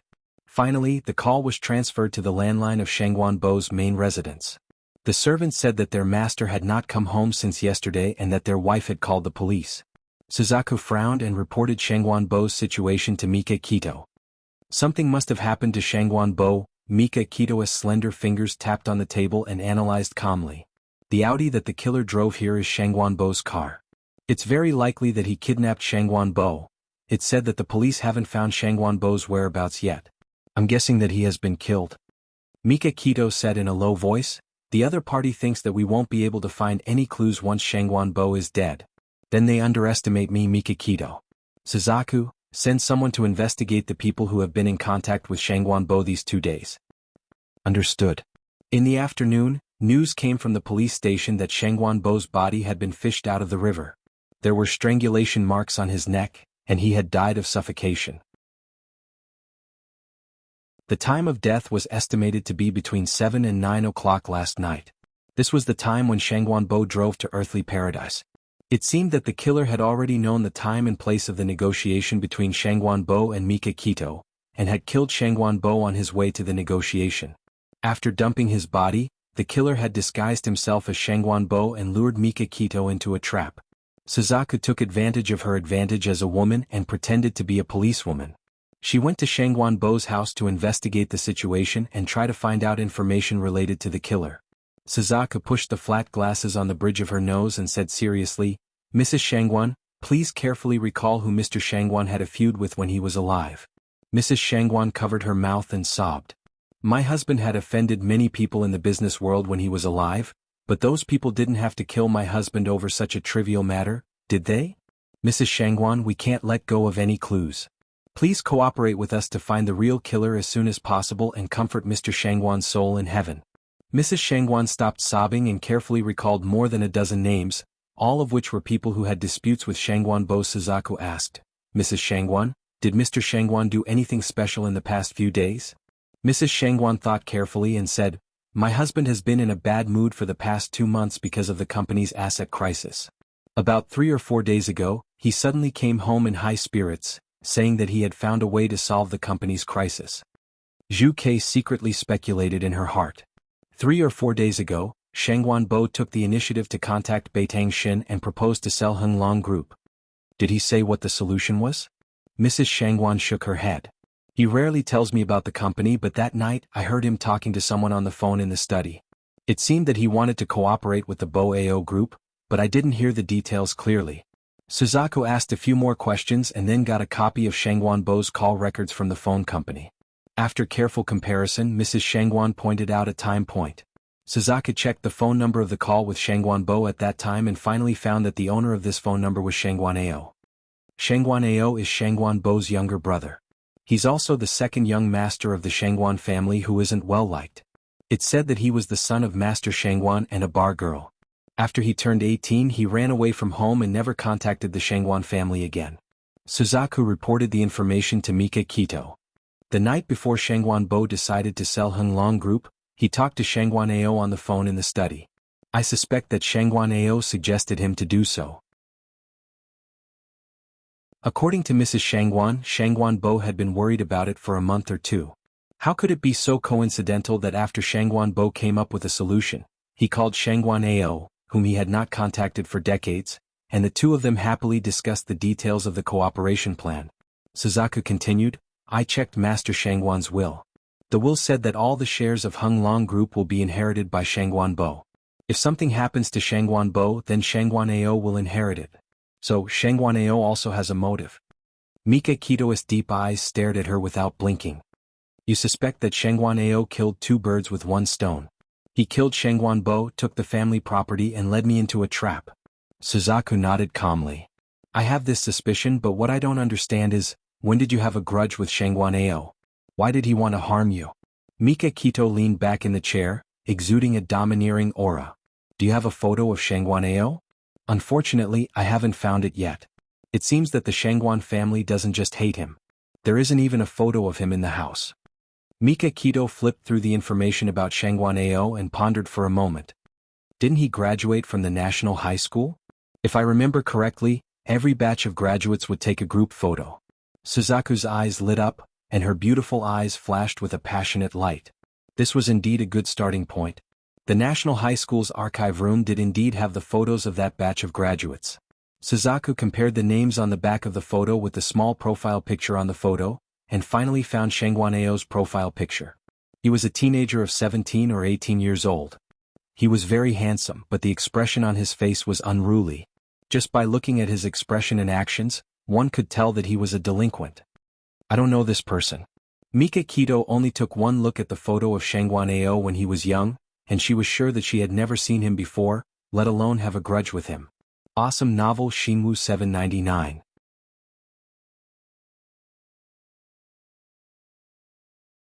Chapter 208. Suzaku thought for a while and said, why don't I post this photo online and ask my friends to identify him? Be careful not to alert the enemy. I'll find some trustworthy people. I'll leave this matter to you. Report to me if there's any progress. Ever since the assassination, Mika Kito's attitude towards her had become kinder. Moreover, she had done a good job in this investigation, so his trust in her had increased. Understood. Suzaku nodded and turned to walk to the door. Mika Kito's voice came from behind. Suzaku, release the news that I'm seriously injured and still in the emergency room. Are you sure you want to use yourself as bait? Suzaku raised her eyebrows. She knew that he wanted to release the news to lure out the person who wanted to kill him. Since the other party wanted to kill him, if he was seriously injured and not dead, the other party would most likely attack again. Mika Kito said indifferently, how can you catch a tiger cub without entering the tiger's den? Not only will I release the news, but I'll also make it seem like I'm in the emergency room in the hospital and relax the security of the hospital. Are you sure the other party will attack again? Suzaku crossed her arms. I'm not sure, but if I want to kill someone, I'll definitely have a backup plan. He was only speculating from his perspective. Okay, I'll arrange it. Immediately, the news that Mika Kito was seriously injured and hospitalized spread through the streets. However, it was not reported how he was injured or which hospital he was in. Xiaodong also knew that Mika Kito was injured and was very worried. She wanted to see him, but she didn't know which hospital he was in, so she could only call Jiang Dao. Jiang Dao glanced at Mika Kito, who was lying on the hospital bed pretending to be seriously injured. His handsome face was as cold as the Antarctic iceberg. Under the old man's cold gaze, he could only say against his will, Miss Xia, our boss doesn't want to see you for the time being. Xiaodong bit her lip. I just want to know if he's seriously injured. Jiang Dao glanced at his boss again. Under his boss's gaze he replied, Boss is seriously injured. He's already unconscious. However, his life is not in danger. Xiaodong's heart skipped a beat and she said nervously, Jiangdao, please tell me which hospital he's staying in. Since he's unconscious now, he definitely won't know that I went to see him. As long as you don't tell him, he won't know. Jiangdao, just tell me. What should he do? What a headache. Jiangdao looked at Mikakito questioningly. Mikakito had set this trap to lure the people who wanted to harm him. What if Xiaodong also came and got into an accident? He shook his head resolutely. Jiangdao coughed and said, I'm sorry, Miss Xia. I can't tell you. I still have something to do, so I'll hang up first. Before Xiaodong could coax him again, Jiangdao hung up the phone impatiently. Xiaodong then called Lu Xing and Suzaku. She wanted to dig out information about the hospital Mikakito was staying in from them. It was as if their mouths were glued with superglue. No matter how hard she tried, they wouldn't say a word. In the end, she could only give up. Her heart was filled with worry. It was difficult for Xiaodong to find out which hospital Mikakito was staying in. However, it was a piece of cake for her godfather. He soon got the answer. Mikakito was staying in the hospital where Su Xingchen was staying. This world was really strange. After burning the piece of paper in his hand, the godfather's lips curled into a mocking smile. Since Beitang Shen had caused Xingchen to suffer so miserably, Xingchen might as well let him be executed by Xingchen. Late at night, there was no one in the hospital corridor. Suddenly, the elevator door opened, and a man wearing a black windbreaker and sunglasses walked out of the elevator. His crisp footsteps left an empty echo in the corridor. He stopped at the door of the VIP ward. His right hand, which was wearing a black glove, held the doorknob. He slowly opened the door and walked into the ward. At the same time, in a monitoring room, a handsome young man with dyed blonde hair was staring intently at the monitor screen. Seeing the black-clothed man appear and enter Su Xingchen's room, he immediately woke up his companion who was lying on the side. Gangzi, quickly take a look. Could this man be Godfather? Gangzi was still in a daze. When he heard the Godfather's name, he immediately jumped up and shouted excitedly. What? Godfather? That bastard finally appeared. The blonde guy was also very excited. That's right. Brother who asked us to monitor Su Xingchen's ward so that we can catch the Godfather. We have been monitoring him for a few days. He finally appeared. Gangzi patted his head. Don't get too excited. Although this guy is dressed in black and doesn't look like a good person, we can't be sure that he is the Godfather. Let's get a few photos first. Oh, and activate the camera in Su Xingchen's ward. The blonde guy's hands did not stop moving as he sighed. Gangzi, luckily we sneaked into Su Xingchen's ward and installed a pinhole camera. Otherwise, we wouldn't be able to see the Godfather's face. When he enters the ward, he should take off his sunglasses. The monitor screen changed and showed the situation in Su Xingchen's ward. The man in the trench coat took off his sunglasses, revealing a handsome face. It was the Godfather. Godfather, why are you here? Su Xingchen saw him and quickly covered her face. The gauze on her face had been removed. Although it was not as scary as before, she still did not dare to show her face to others. The Godfather was not in a hurry to answer her question. Instead, he placed his hand on the back of her hand. Xingchen, what are you doing? Take your hand off. Be careful not to touch your wound. Su Xingchen shook her head. I won't take it off. My current appearance is so ugly that even I am afraid of myself. I don't want you to dislike me. The Godfather sat beside her and patted her shoulder. His eyes were filled with love.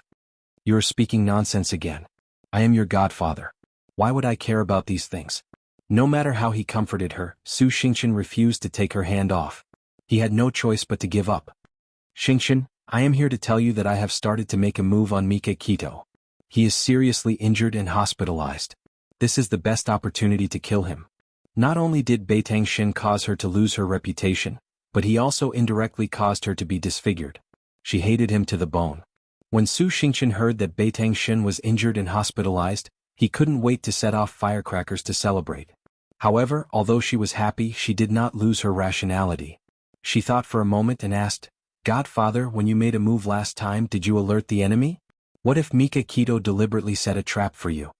The Godfather smiled with appreciation. Xingchen, it is rare for you to think of this. However, I have carefully investigated the situation. Mikakito was seriously injured that night and was sent to his own villa. He was only sent to the hospital the next day. I also checked the doctor who operated on him and confirmed that he was sent to the hospital because his condition worsened.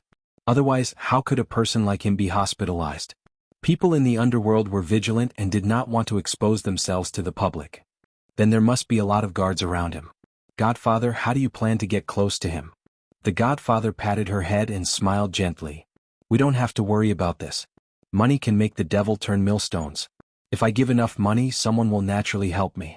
Baby, I will let you see Mika Kito's tragic death as soon as possible. He was smiling gently, but his words were cruel and cold. Godfather, you are amazing. Su Xingqian was so happy that she forgot to cover her face. She happily hugged his waist. The Godfather looked down at her miserable face. There was no fear or disgust on his face. Instead, there was a bit of pity on his face. He hugged her tightly and gently patted her shoulder. They chatted for a while more before the Godfather told her to rest and left the ward. Gangzi hurriedly spoke into the headset.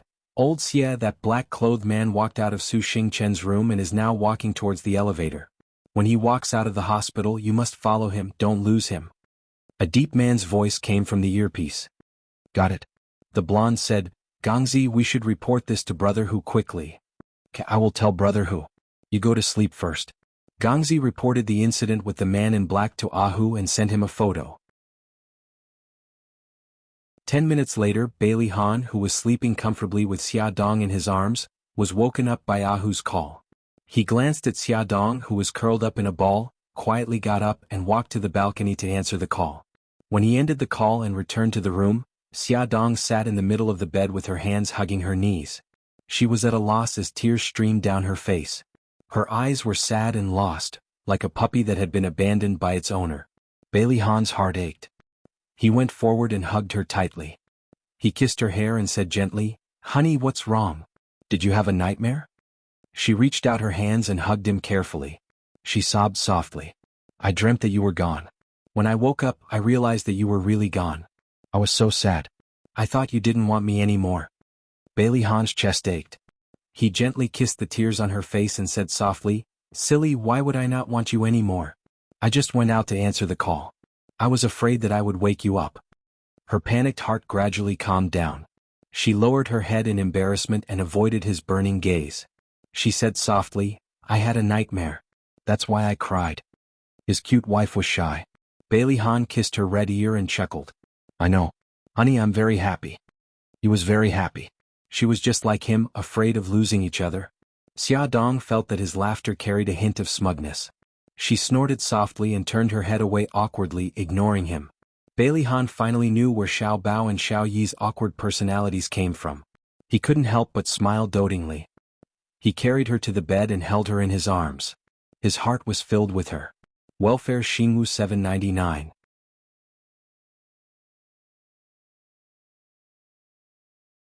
Chapter 209. Bailey Han sent the photo that Ahu had sent him late last night to Mika Kito's phone. There was a line of text below it. He is Su Xingqian's godfather. He is plotting against you. After Mika Kito received the text, she immediately called him back. Her voice was cold. Why are you helping me? Bailey Han glanced at the living room.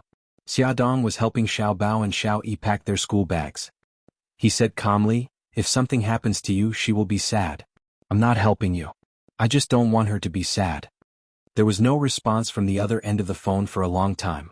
After a long time, Mika Kito's deep voice came through. Is the news accurate? Bailey Han frowned. He didn't want to have too much to do with Mika Kito, but now that they were facing the same enemy, he might as well make things clear. He lowered his voice and briefly explained how he and Xia Dong were surrounded by fake reporters. He also pointed out his own suspicions. I suspect that Godfather and Su Xingqian have a close relationship. The man in black in the photo is very likely Godfather. Xia Dong and the two little guys were ready to go out. Bailey Han ended the call and walked over to them. He chuckled. Honey, I'll go with you today. That's great. The two little guys were very happy. This was the first time their father had sent them to school since the new semester started. Bailey Han walked them to the entrance of the kindergarten. He stood side by side with Xia Dong and watched them enter. Then he put his arm around Xia Dong's shoulder and said with a smile, What do we do now? Xia Dong was curious. What do you mean? Aren't you going to the office? Who said I'm going to the office? Bailey Han hugged her hand tightly. I skipped work today to accompany my wife. Xia Dong saw that everyone was looking at her. She poked his arm embarrassedly and whispered, So many people are looking. Let go. You're my wife. They like to look. Let them look.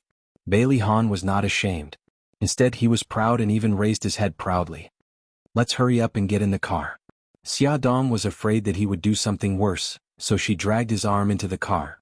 Hubby, is it okay if you don't go to the office today? Bailey Han was helpless and patted her head. Honey, do you want your husband to become a workaholic? It's not that. I just think that work is very important. You don't have to waste time with me. Bailey Han looked at her seriously.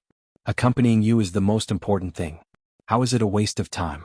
Xia Dong held his face with both hands and said seriously, Hubby, you're so strange today. Why are you suddenly so good at talking? Did you hit your head when you went out this morning? Bailey Han's face darkened. Honey, don't be such a killjoy, okay? Didn't Encyclopedia of Women's Lives say that women like to hear sweet words? He had already thrown away his pride. Why was his wife still so hard to please? Xia Dong chuckled. Sure enough, this kind of expression was more suitable for him. Bailey Han's face darkened. Xia Dong did not expect Bailey Han to bring her to Anson's office.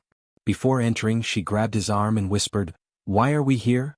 Is there a banquet event to attend? He smiled mysteriously. You'll know the answer soon. Seeing them appear, Anson's handsome face immediately broke into a smile. Look at you two being so sweet. I'm so envious. Xia Dong was a little embarrassed. She wanted to pull her hand out of Bailey Han's arm, but he held it tightly. He said calmly, Anson, have you prepared the things I asked you to prepare? They've been ready for a long time. We're just waiting for you to inspect them. Anson snapped his fingers and his two assistants came out of the dressing room, each holding 2 wedding dresses. They unfolded the wedding dresses one by one and displayed them in front of Xia Dong. They smiled politely and said, Mrs. Bailey, which one would you like to try first? Xia Dong looked at the calm Bailey Han and then at the smiling Anson. She pointed at her nose and asked, Did you prepare all these for me? Anson winked and smiled. That's right. Last time, when young master brought you to the press conference, he asked me to take your measurements. Then, he contacted a French designer to change the measurements of the wedding dress that had already been designed. What do you think? Are you touched? Xia Dong keenly grasped another piece of information. What do you mean by a wedding dress that was designed long ago? Bailey Han suddenly emitted a cold aura. He stared at Anson with a murderous look in his sharp eyes. I dare you to say it. Anson shrugged, revealing a fearful expression. I'd better not say it, lest eldest young master gets angry out of humiliation and strikes me with his palm. Xia Dong looked at Bailey Han and suddenly stood in front of him. She raised her chin proudly and said righteously, Anson, don't be afraid. Say it boldly. If Ahan hits you, I'll block him for you. Anson raised his eyebrows provocatively at Bailey Han. Bailey Han glared back at him. Anson immediately looked scared. I'd better not say it. All right, Ahan. Don't scare Anson. Although Xia Dong couldn't see Bailey Han's expression behind her, she could imagine that he was threatening someone. Bailey Han's face darkened. This little fool. Could it be that she couldn't tell that Anson was deliberately toying with the two of them? She was actually speaking up for that bastard. He was so angry. Anson saw that the time was right and didn't dare to continue playing. If he really angered young master, he wouldn't have a good ending. He rubbed his chin and smiled mischievously. Mrs. Bailey, I actually started designing these wedding dresses after Ayun went to America. Xia Dong turned her head stiffly and stared at Bailey Han strangely. You didn't design these wedding dresses for Su Yunqian to wear, did you? Bailey Han was about to die from anger. His face was as dark as the bottom of a pot. He knocked her forehead in annoyance. What nonsense are you thinking? Of course these were designed for you. She harumphed. I don't believe it. Were you sure that I would marry you from that time? When Bailey Yun had just left the country, although he had confessed to her in a hazy manner, she had rejected him. How could he have come up with such a strange idea to pre-order the wedding dresses? Bailey Han's eyes swept across the room and chased away the irrelevant people. Then, under her relentless questioning, his old face turned slightly red again. He gritted his teeth to hide his embarrassment and announced domineeringly, I said before that I won't let go. Anyway, you'll be mine sooner or later. There's nothing wrong with designing the wedding dress in advance. It seemed that ever since they got married, she rarely saw him get angry out of embarrassment. She raised her eyebrows and deliberately provoked him. I still don't believe it. These wedding dresses must have been designed for Su Yunqian. Otherwise, why would you change the size? He held her shoulder with one hand and her abdomen with the other. His voice suddenly became gentle. Little fool, the baby is growing up day by day. Shouldn't you change the size to give him enough space? Although she had already guessed that this was the reason, Xiaodong was still very touched to hear him say it personally. He seemed to be constantly bringing her surprises, letting her see his love and consideration for her. She wrapped her arms around his waist and hugged him gently. She said softly, "Thank you, hubby." Silly. Bailey Han's eyes were filled with smiles as he kissed her forehead gently. With the help of the two female assistants, Xiaodong tried on 2 sets of wedding dresses. After putting them on, she found that they were beautiful and fit her well, especially her abdomen. There was no sense of restraint. She couldn't make up her mind, so she asked Bailey Han to help her choose. Bailey Han pointed to one of the dresses and said, "I choose this one." Xiaodong raised her eyebrows and smiled. "I knew you would choose this one." Of the 2 wedding dresses, one was low-cut and backless, while the other was slightly more conservative. There was no doubt that Bailey Han had chosen the slightly more conservative one. Anson held his forehead and looked as if he couldn't bear to watch. "Mrs. Bailey, you shouldn't have put the decision in Han's hands." Xiaodong hugged Bailey Han's arm and smiled happily. "It doesn't matter. Anyway, I've already decided to only wear conservative clothes outside in the future." She didn't want someone to get jealous and smell sour. "Do you have to be like this? It's not nice to show off your love in front of a single person." Anson's face was full of tears. He was being bullied by this couple. Bailey Han completely ignored him. He held Xiaodong's waist with one hand and asked about her well-being, afraid that she would be tired.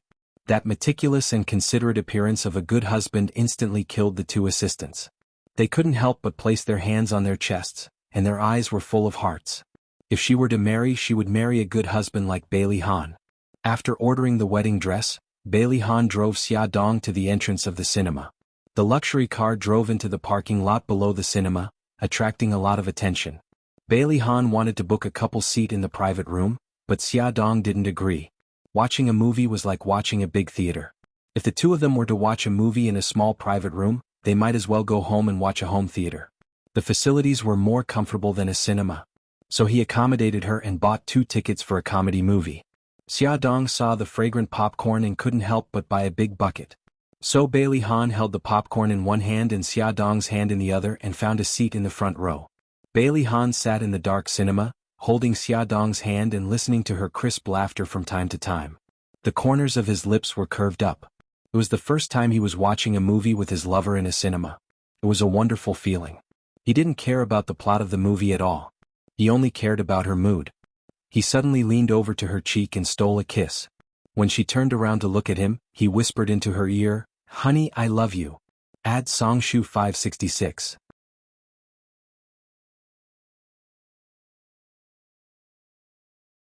Chapter 210. She glanced around guiltily.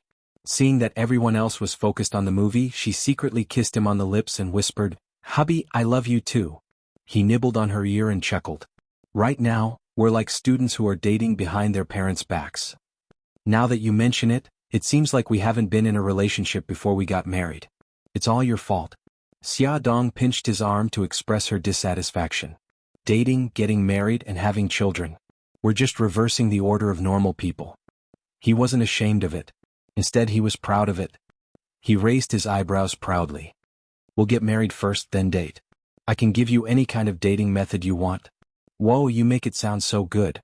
Xiaodong's attention was no longer on the movie. She started whispering to him in the movie theater. "Then when I get home tonight, I'll write a complete dating plan. You have to show me the ways of dating in the book." "Okay, I'll listen to you." Ahem. The people in the front row couldn't help but cough. It was true that the couple in the back row was very sweet, but it was their fault for showing off their sweetness in a public place like the movie theater. Xiaodong's cheeks were burning. She whispered, "Sorry?" Then she glared at Bailey Han. That guy actually had a calm expression on his face. It was as if he wasn't the one who did something as uncultured as whispering in the movie theater. As the wedding approached, Bailey Han and Xiaodong's relationship grew closer. Although Xiaodong didn't write a complete dating plan, he still used all the romantic cells in his body to give her a new dating experience from time to time. For example, he would give her a red rose with dew on it the moment she opened her eyes in the morning. He would ride his bicycle on a windy evening to watch the sunset on the boulevard. He would call her suddenly at work to tell her that he missed her very much, even though they had just parted ways in the morning. She was very curious and asked him why he suddenly became so romantic. He said, "Wifey, it's because I'm learning to love you better." He hadn't read those books for nothing. He loved her, and it wasn't just for show. He wanted to give her happiness. Xia Dong felt that she was very happy. However, she did not forget that there was a foreign object in his brain that could shatter their happiness at any time. There was always a corner of her heart that was filled with worry. Xia Dong was happy and worried at the same time. Asterisk in Mika Kito's VIP ward, a doctor and a nurse knocked on the door and walked in. The doctor said, "Routine check." Lu Xing, who was guarding the ward, nodded expressionlessly. The head of the person on the hospital bed was wrapped in gauze. His eyes were closed and an oxygen tube was inserted into his nose.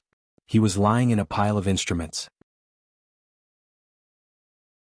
The doctor carefully examined the patient's injuries while the nurse held a fountain pen in her hand and carefully recorded the situation. Suddenly there was a knock on the door of the ward. Lu Xing went forward to open the door. Unexpectedly, there was a sudden pain in the back of his neck and his head was dizzy. He forced himself to turn around and saw that the beautiful nurse was pointing the fountain pen in her hand at his direction. He was shocked. That wasn't a fountain pen at all, but a hidden weapon that could shoot extremely thin silver needles. They are assassins. He gritted his teeth and strode forward. He wanted to fight them, but another silver needle shot out. His body was completely limp and he had no strength to dodge it. The silver needle pierced his chest, and the strong dizziness made him unable to support himself. He fell to the ground with a thud. The male assassin said in a low voice, "Go and open the door." Okay. The female assassin turned to open the door. Outside the door was the person who was waiting for them. The male assassin took out a syringe from his trouser pocket. There was a high concentration of potassium chloride in the syringe. In less than a minute, the person's heart would stop beating. He bent down and the syringe was getting closer and closer to Mika Kito's arm. The door opened, and before the female assassin could see the person outside the door clearly, a swift and heavy punch came towards her. She reflexively dodged. Everything happened too fast, and the male assassin had no time to care about his companions. He made up his mind and injected the syringe into Mika Kito's arm. In a split second, Mika Kito opened her eyes and reached out to grab the male assassin's arm. Her cold eyes sent chills down his spine. The male assassin attacked with his other hand, but Mika Kito dodged it easily. She tore off the oxygen tube on her nose and they started fighting. At the same time, the female assassin was also fighting with the person outside the door. While she was unprepared, the person stabbed her heart with a dagger. The female assassin fell to the ground with a bang, right onto Lu Xing's body. Fresh blood gushed out from her chest as she unwillingly widened her eyes and stared unwaveringly at the woman standing in front of her. Trembling, she squeezed out a few words, "Vermilion bird, it's you? Since you know it's me, rest in peace." Suzaku pulled the female assassin off Lu Xing and pushed her to the side. Blood flowed everywhere. "You." The female assassin glared at her furiously. Her body twitched rapidly and she stopped breathing. Mika Kito had also subdued the male assassin. Soon, two of his men rushed over and cleaned up the messy ward. They cleaned up all the bloodstains as though nothing had happened. Beitang Shin had already changed out of his hospital gown and was wearing a black suit. The gauze on his head had also been removed and thrown into the trash can. His handsome face was cold. His eyes swept over the male killer who had been knocked unconscious by him and said coldly, "Take him back." "Yes." The two men got a wheelchair from somewhere and threw the assassin onto it. They covered his head and face with a blanket and pushed him out of the hospital.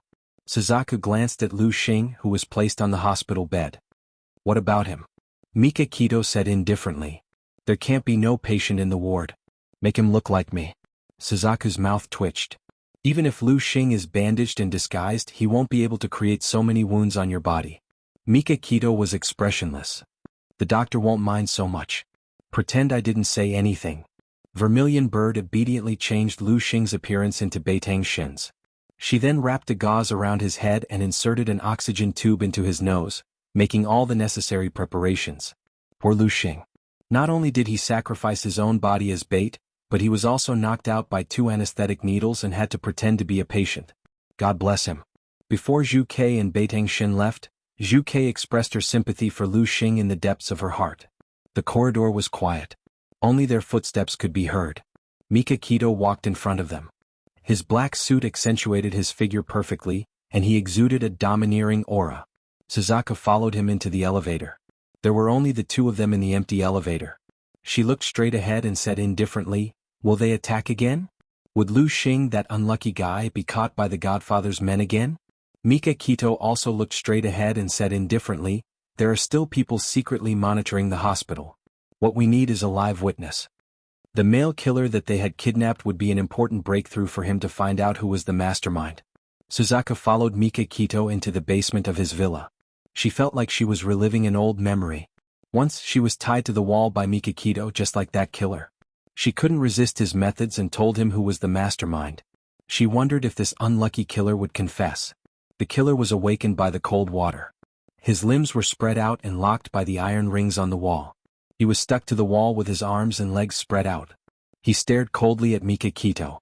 Under his hateful gaze, Beitang Shin calmly sat on the chair and flipped through the information on the table. "You're called Ghost Hand, the number 2 killer in a city." Ghost Hand didn't respond. The corners of Beitang Shin's lips curled up as his deep gaze landed on Ghost Hand. He leaned back comfortably and said in a calm voice, "Ghost Hand, you're a smart person. If you cooperate, I won't fuss over your offense this time." Ghost Hand believed that Mika Kito was indeed extraordinary to be able to predict that the Godfather was going to kill him, set a trap to capture him, and find out his identity in such a short time. As a killer, credibility was important, but life was more important. Ghost Hand's eyes moved and he said slowly, "What do you want to know?" Mika Kito took out 2 photos from the documents and handed them to Suzaku, indicating for her to show them to Ghost Hand. Suzaku took the photos and stood in front of Ghost Hand. She held 1 photo in each hand. One of the photos was Shengguan Ao's high school graduation photo when he was 17 years old, and the other was a photo of Su Xingchen's godfather sent by Bailey Han. Mika Kito said indifferently, "I have done a biological comparison between these 2 photos, and the results show that the person in these 2 photos is the same person. You just have to tell me if the person who hired you to kill me is him." Ghost Hand looked carefully and said calmly, "Suzaku also knows the person who hired me to kill you. He is the Godfather. But none of us have seen the Godfather's true face." Mika Kito's slender fingers tapped on the table, and her lips curved into a cruel and cold smile. "So you are useless to me." There was a bloodthirsty glint in his eyes. Naturally, Ghost Hand caught it at a glance. He said calmly, "Although I have never seen Godfather's true face, I recognize his hands." Ghost Hand was given this title because he had a pair of dexterous hands. No lock in the world could stop him, and he had never met a safe that he could not open. His hands were dexterous, so it was easy for him to notice the hands of others. For example, the Godfather with whom he had made many transactions. The Godfather has a scar of about 1 centimeter on the back of his right hand. The nail of his left thumb was pressed by something heavy, so it is flatter than the other nails. Mika Kito handed her phone to Suzaku. "Zoom in on the Godfather's hands in the photo. Attention Hongcha 866.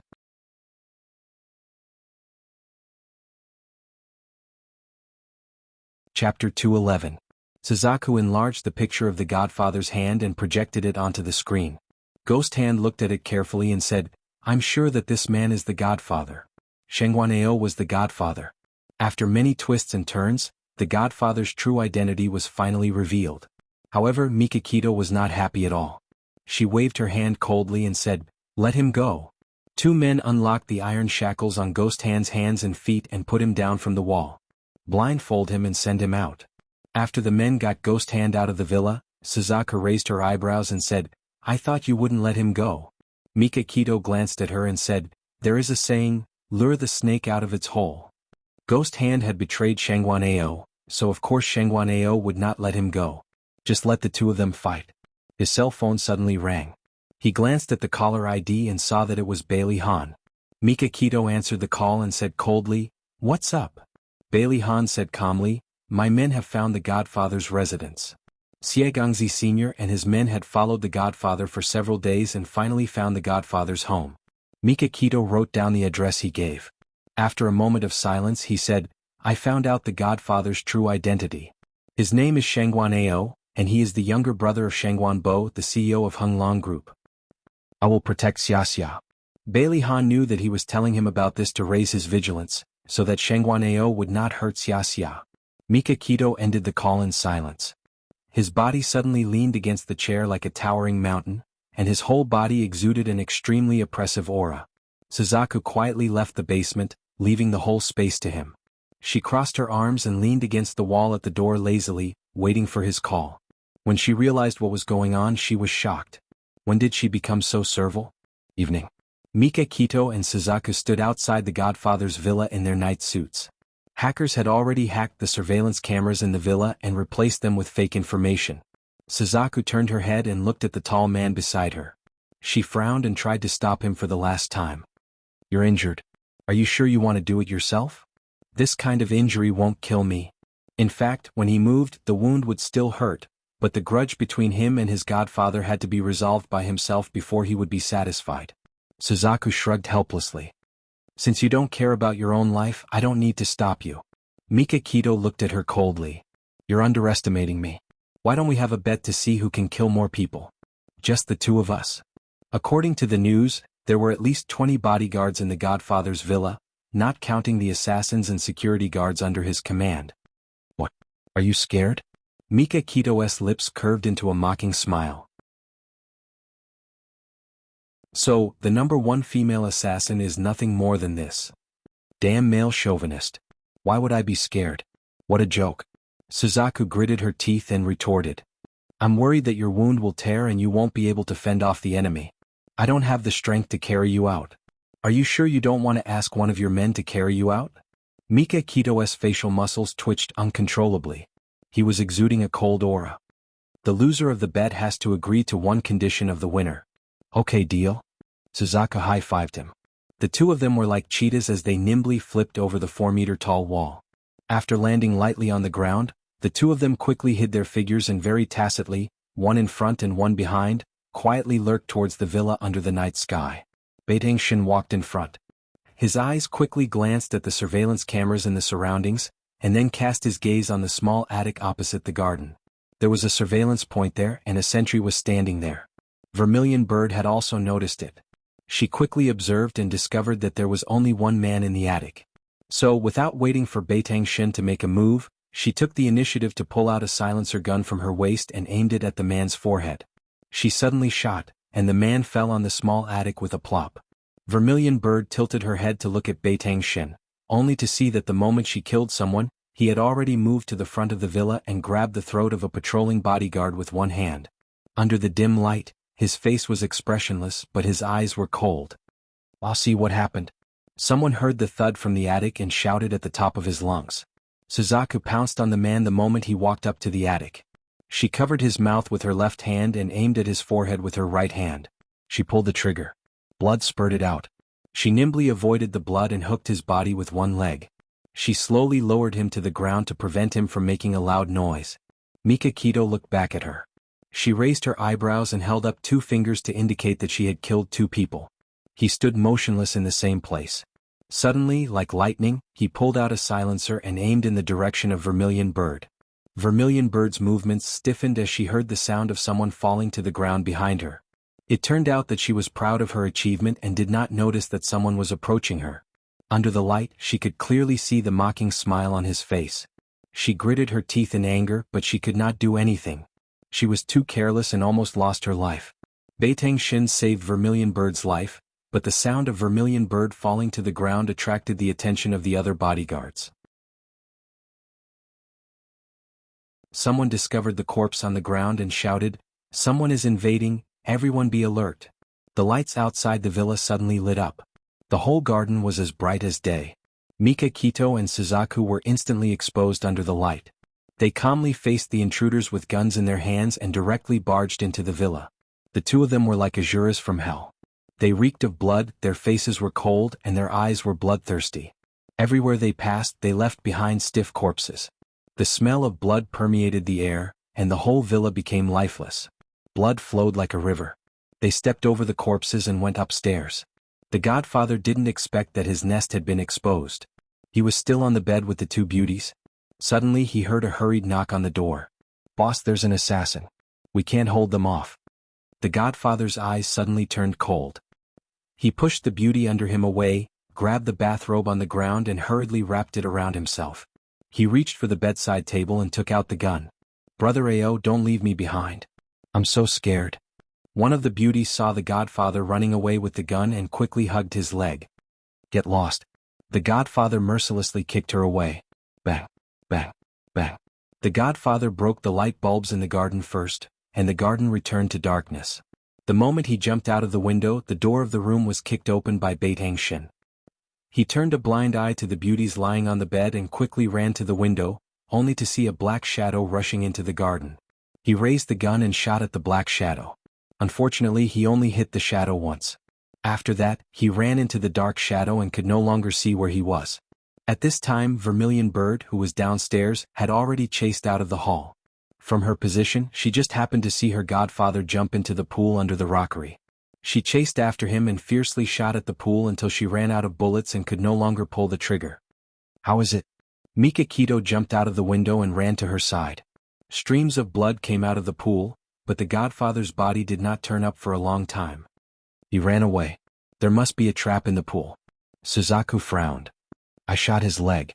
He can't run far. Mika Kito said coldly, tell Lu Xing to go after Shangguan Ao. Got it. Suzaku relayed his order to Lu Xing through the headset. The whole villa was now dead. Except for the two naked women in the godfather's room, there was no other living thing. Suzaku looked up at the godfather's room and reminded him faintly, the two women saw your face. Mika Kito strode out. He did not want to stay here any longer. His cold voice drifted from the front. They can't say a word. At first, Vermilion Bird thought that he had silenced them. Later, she learned from Lu Xing that he had forcibly fed them poison. This kind of poison would damage their brain nerves. After 12 hours they would become crazy, commonly known as mental patients. The two of them swaggered out of the villa. A Maybach was parked 100 meters away. Mika Kito stood in front of the back door of the car. You drive. Suzaku raised her eyebrows and did not object. She quickly opened the car door for him. He bent over and sat in the back seat. She closed the door and jumped into the driver's seat.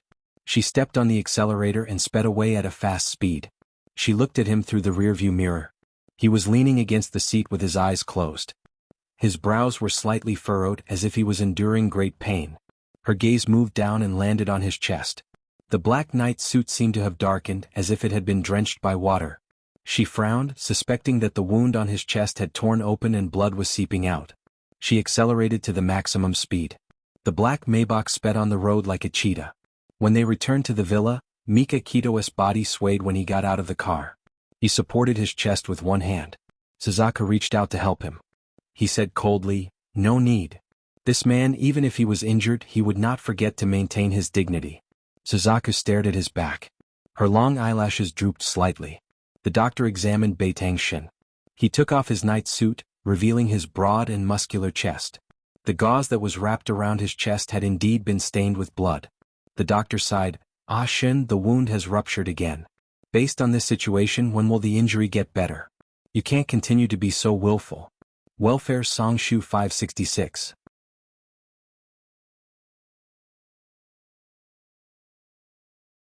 Chapter 212. The doctor was Japanese and spoke in Japanese, so Suzaku could barely understand him. When she heard the word willful, she couldn't help but giggle. Mika Kito looked up at her unhappily. She stood with her hands behind her back, puffed out her chest, and looked straight ahead with an expressionless face. It was as if the giggle didn't come from her. The doctor's name was Miyamoto Hanzo, and he was an old man in his 50s. He used to work for Mika Kito's father, Hoitang Tsuruchi, for many years. He was a senior in the Yamaguchi-gumi, so he treated Mika Kito as an uncle and niece. He didn't have too many scruples when he spoke. As he treated Mika Kito's wound, he grumbled, my medical skills are very good, but when I encounter an uncooperative patient, there's really nothing I can do. Suzaku's expressionless face gradually opened up a crack. Click. It twitched. Beitang Shin furrowed his brows. He didn't expect that Tang Wulin would become more and more outrageous. He muttered in a low voice, I think it's better to find someone to watch over you so that you don't waste my medicine and gauze. Mika Kito's frown deepened. Uncle Hanzo, you're getting older. You're getting more and more naggy. Miyamoto Hanzo rebandaged his wound and glared at him. If you weren't so willful, why would I be naggy? He looked up at Suzaku, who was looking straight ahead. He smiled and said, Suzaku, I'll leave Shin to you. At least let him rest in Gigai for 3 days. Suzaku's mouth twitched. Uncle Miyamoto, are you sure you're talking to me? Of course it's you, Xiao Quebec. Among the young people in the Yamaguchi-gumi, you're the only one who dares to shout at Shen. Miyamoto Hanzo took off his rubber gloves and patted Suzaku's shoulder with a smile. So, I'll leave this difficult task to you. Although Miyamoto Hanzo was old, his strength was not weak. Suzaku was caught off guard and was slapped by him. The corner of her mouth twitched even more. Uncle Miyamoto, are you sure you don't have a grudge against me? She wanted her to go against Mikakito and make that domineering man listen to her? This was simply a dream. But wait. Suzaku's mind flashed. Back in Shengwaneo's villa, she had a competition with Mikakito to see who could kill more people. You still owe me a favor. Suzaku crossed her arms and stared at Mikakito. Mikakito frowned. Suzaku raised her eyebrows. If you had killed those two women, you would have killed one more person than me. But you let them go, so you've lost. If you're willing to bet, you must be willing to accept defeat. What? Are you trying to go back on your word? Tell me your condition. Mikakito had almost forgotten that they had made a bet. My condition is that you're not allowed to move around for the next 3 days, and you're not allowed to do anything dangerous. She smiled and said calmly, it's best if you stay in bed and rest. Mikakito stared at her with her sharp eyes. She was suspicious. I thought you would let me restore your freedom. She shrugged nonchalantly and patted Miyamoto Hanzo's shoulder. Who asked Uncle Hanzo to be so naggy? Miyamoto Hanzo didn't understand Chinese, but from their expressions he could tell that Suzaku had convinced Mikakito. He grinned and said, I'll get going first. Xiaokei, you have to keep an eye on Shen for me. Miyamoto Hanzo's short figure slipped away. Suzaku said calmly, you heard what Uncle Hanzo said. You're under my control for the next 3 days. You've got guts. Mikakito stared at her sharply. I'm not gutsy, but I have a good memory. I always remember that the loser has to obey the winner's conditions. She said calmly. If he had known, he wouldn't have been soft-hearted and spared the lives of those two women. Take your medicine.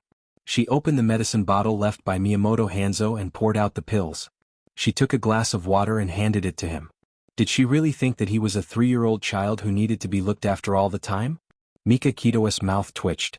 Although he was unhappy, he had to accept his loss. He took the pills angrily and swallowed them. After a tiring night and the sedative in the medicine, Mikakito fell asleep quickly. After Suzaku made sure that he was asleep, she left the room and stretched. She was too lazy to go home, so she found a guest room to rest. The godfather was indeed a sly old fox. When Lu Xing and the others were following his orders, they did find a cleverly designed mechanism at the bottom of the pool. It was a stone door.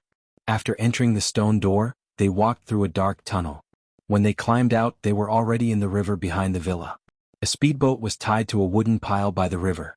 But now the speedboat was gone, and the bloodstains extended all the way here.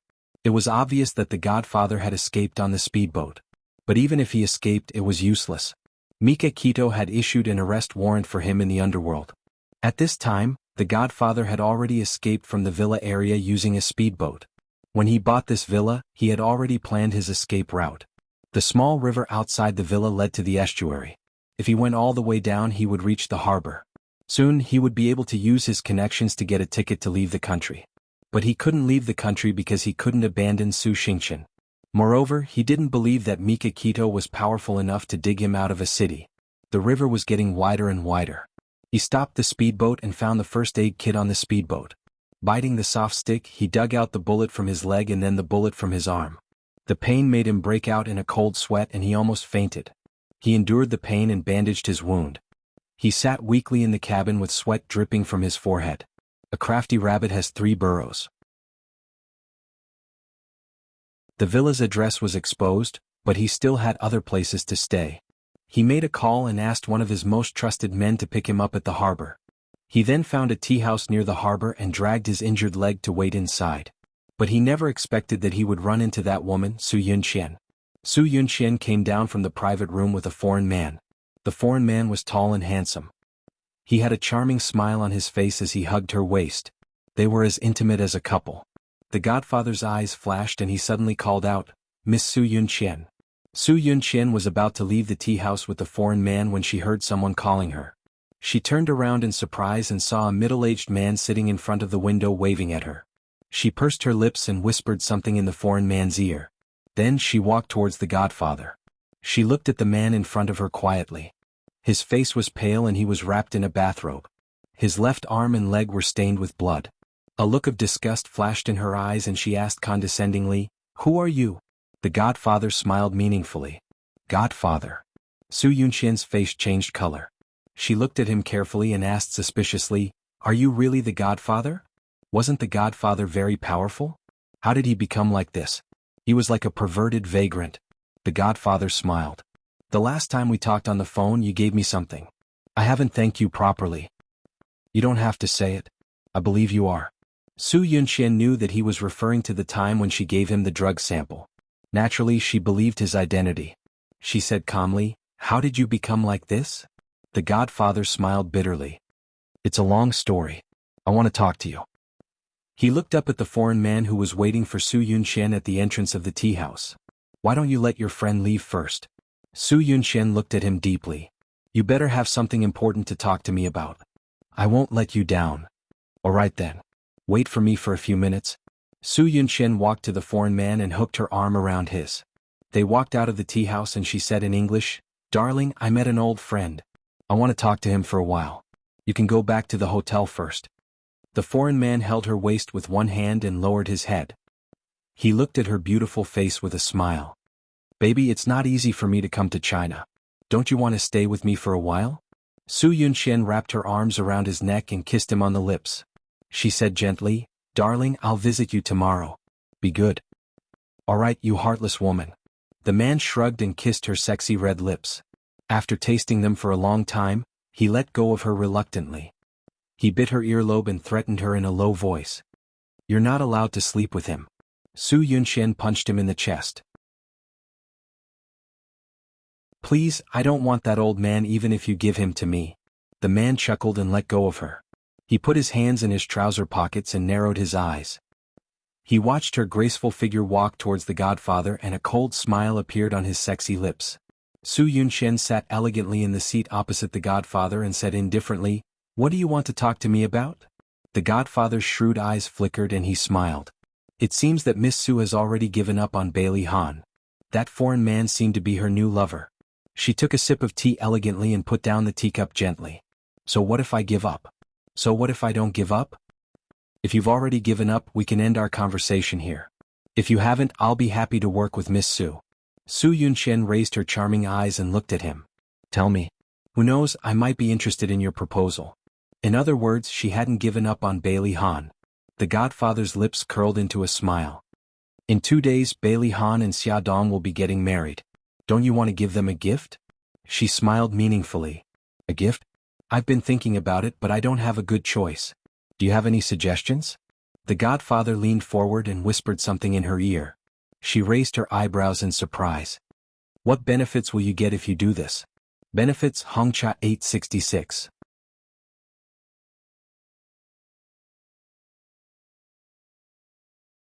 Chapter 213. The godfather's eyes turned cold. "My target is Mika Kito." "That's too roundabout." "Why not? Let's cast a long line to catch a big fish." Moreover, he was injured and his power had been damaged. He needed some time to recuperate. She looked around and smiled.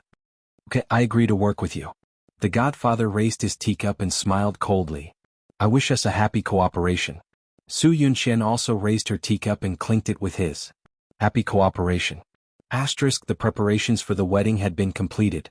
Xia Dong started to feel nervous when she remembered that they would be preparing for the wedding the next day. Bailey Han pulled her out of the door and said that he wanted to take her somewhere. He drove her to the cemetery on the outskirts of the city. After she got out of the car, she turned to look at him in confusion. He held her hand and smiled. "Honey, let's go visit Mother. I hope she won't be angry and blame us for coming too late." So that's what happened. Xia Dong felt a lump in her throat. Her heart was filled with gratitude. He took out a bouquet of lilies from the back seat and held her hand as they walked to Xia Ling's tombstone. He placed the lilies in front of the tombstone, straightened his back and said sincerely, "Mom, my name is Bailey Han. I married your daughter and will protect her from the wind and rain from now on. We will be holding our wedding tomorrow. Although you won't be able to be there, I hope you can see Xia's happy smile in heaven." Xia Dong burst into tears. She squatted in front of the tombstone and stroked the small photo. She sobbed and said, "Mom, I'm very happy now. Please bless us so that we'll be safe and happy forever. Mom, if you're in heaven, you must bless Ah Han so that he won't suffer anymore. You must bless Xiao Guai so that she can recover soon." After coming out of the cemetery and walking on the tree-lined path, Xia Dong suddenly stopped in her tracks. She stared at the man in front of her. She squeezed Bailey Han's hand excitedly. Bailey Han comfortingly patted the back of her hand and stood there with her, watching as Xia Jinxing slowly approached with a bouquet of chrysanthemums.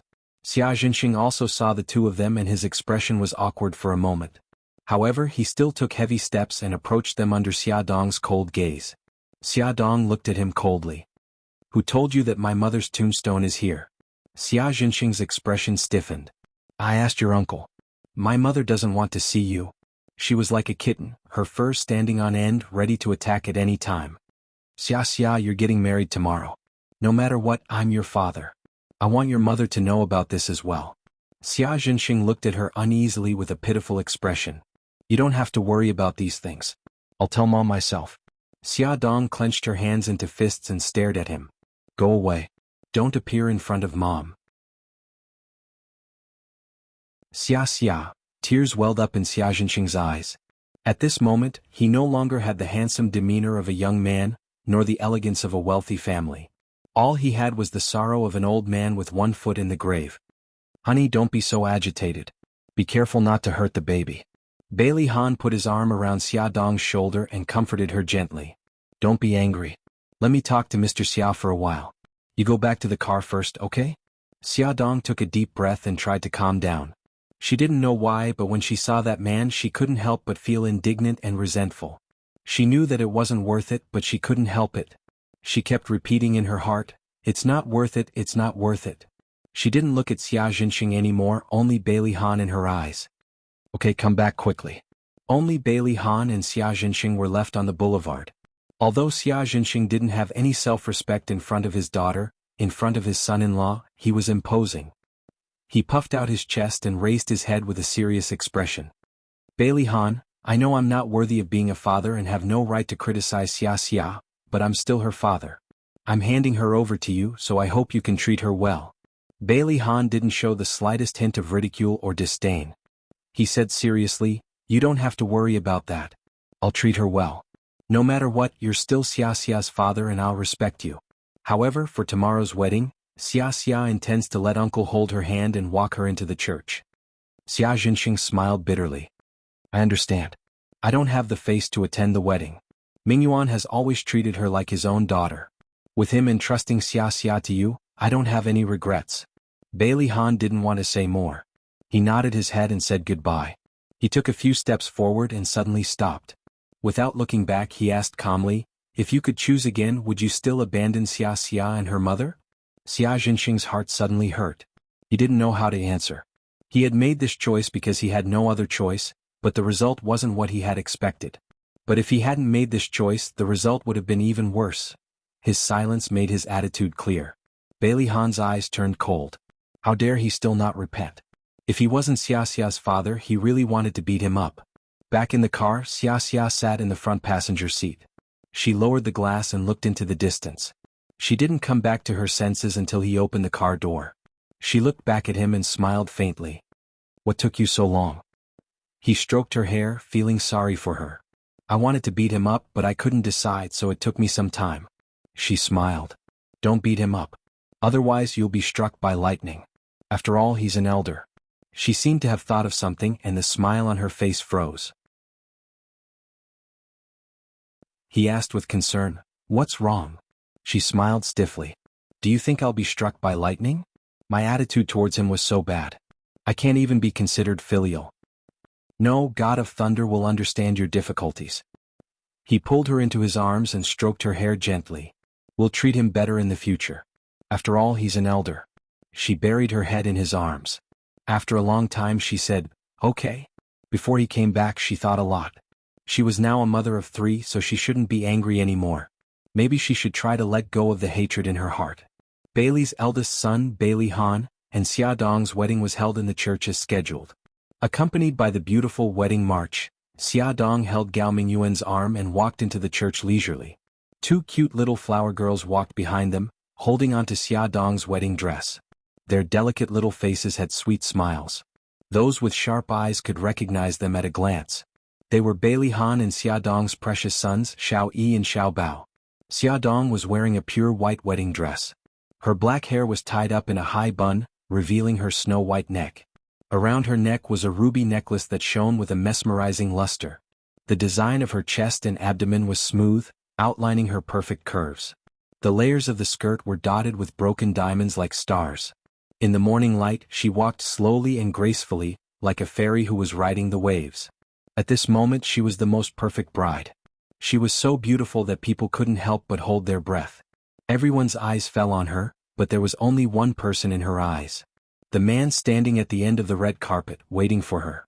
Dressed in a white suit, Bailey Han stood tall and straight. There was an elegant and charming smile on his godlike handsome face. His obsidian-like eyes were filled with deep love as he watched her approach him. Gao Mingyuan solemnly handed Xia Dong's hand to Bailey Han. This was a lifetime of trust and a lifetime of responsibility. His eyes couldn't help but redden. Bailey Han also solemnly held Xia Dong's hand and solemnly promised, "I will love Xia Dong for the rest of my life. I will never leave her." The priest began to preside over the wedding. Is there anyone here who can provide a valid reason to point out that the marriage of the two newlyweds is not legal? Suzaku couldn't help but glance at Mika Kito beside her. He looked forward expressionlessly as if he didn't hear the priest's words. She really didn't understand why he dragged his injured body to Xia Dong's wedding. Wasn't he looking for trouble? Su Yunxian gritted her teeth, made up her mind and suddenly stood up. Whoosh whoosh whoosh. Everyone's gazes turned to her.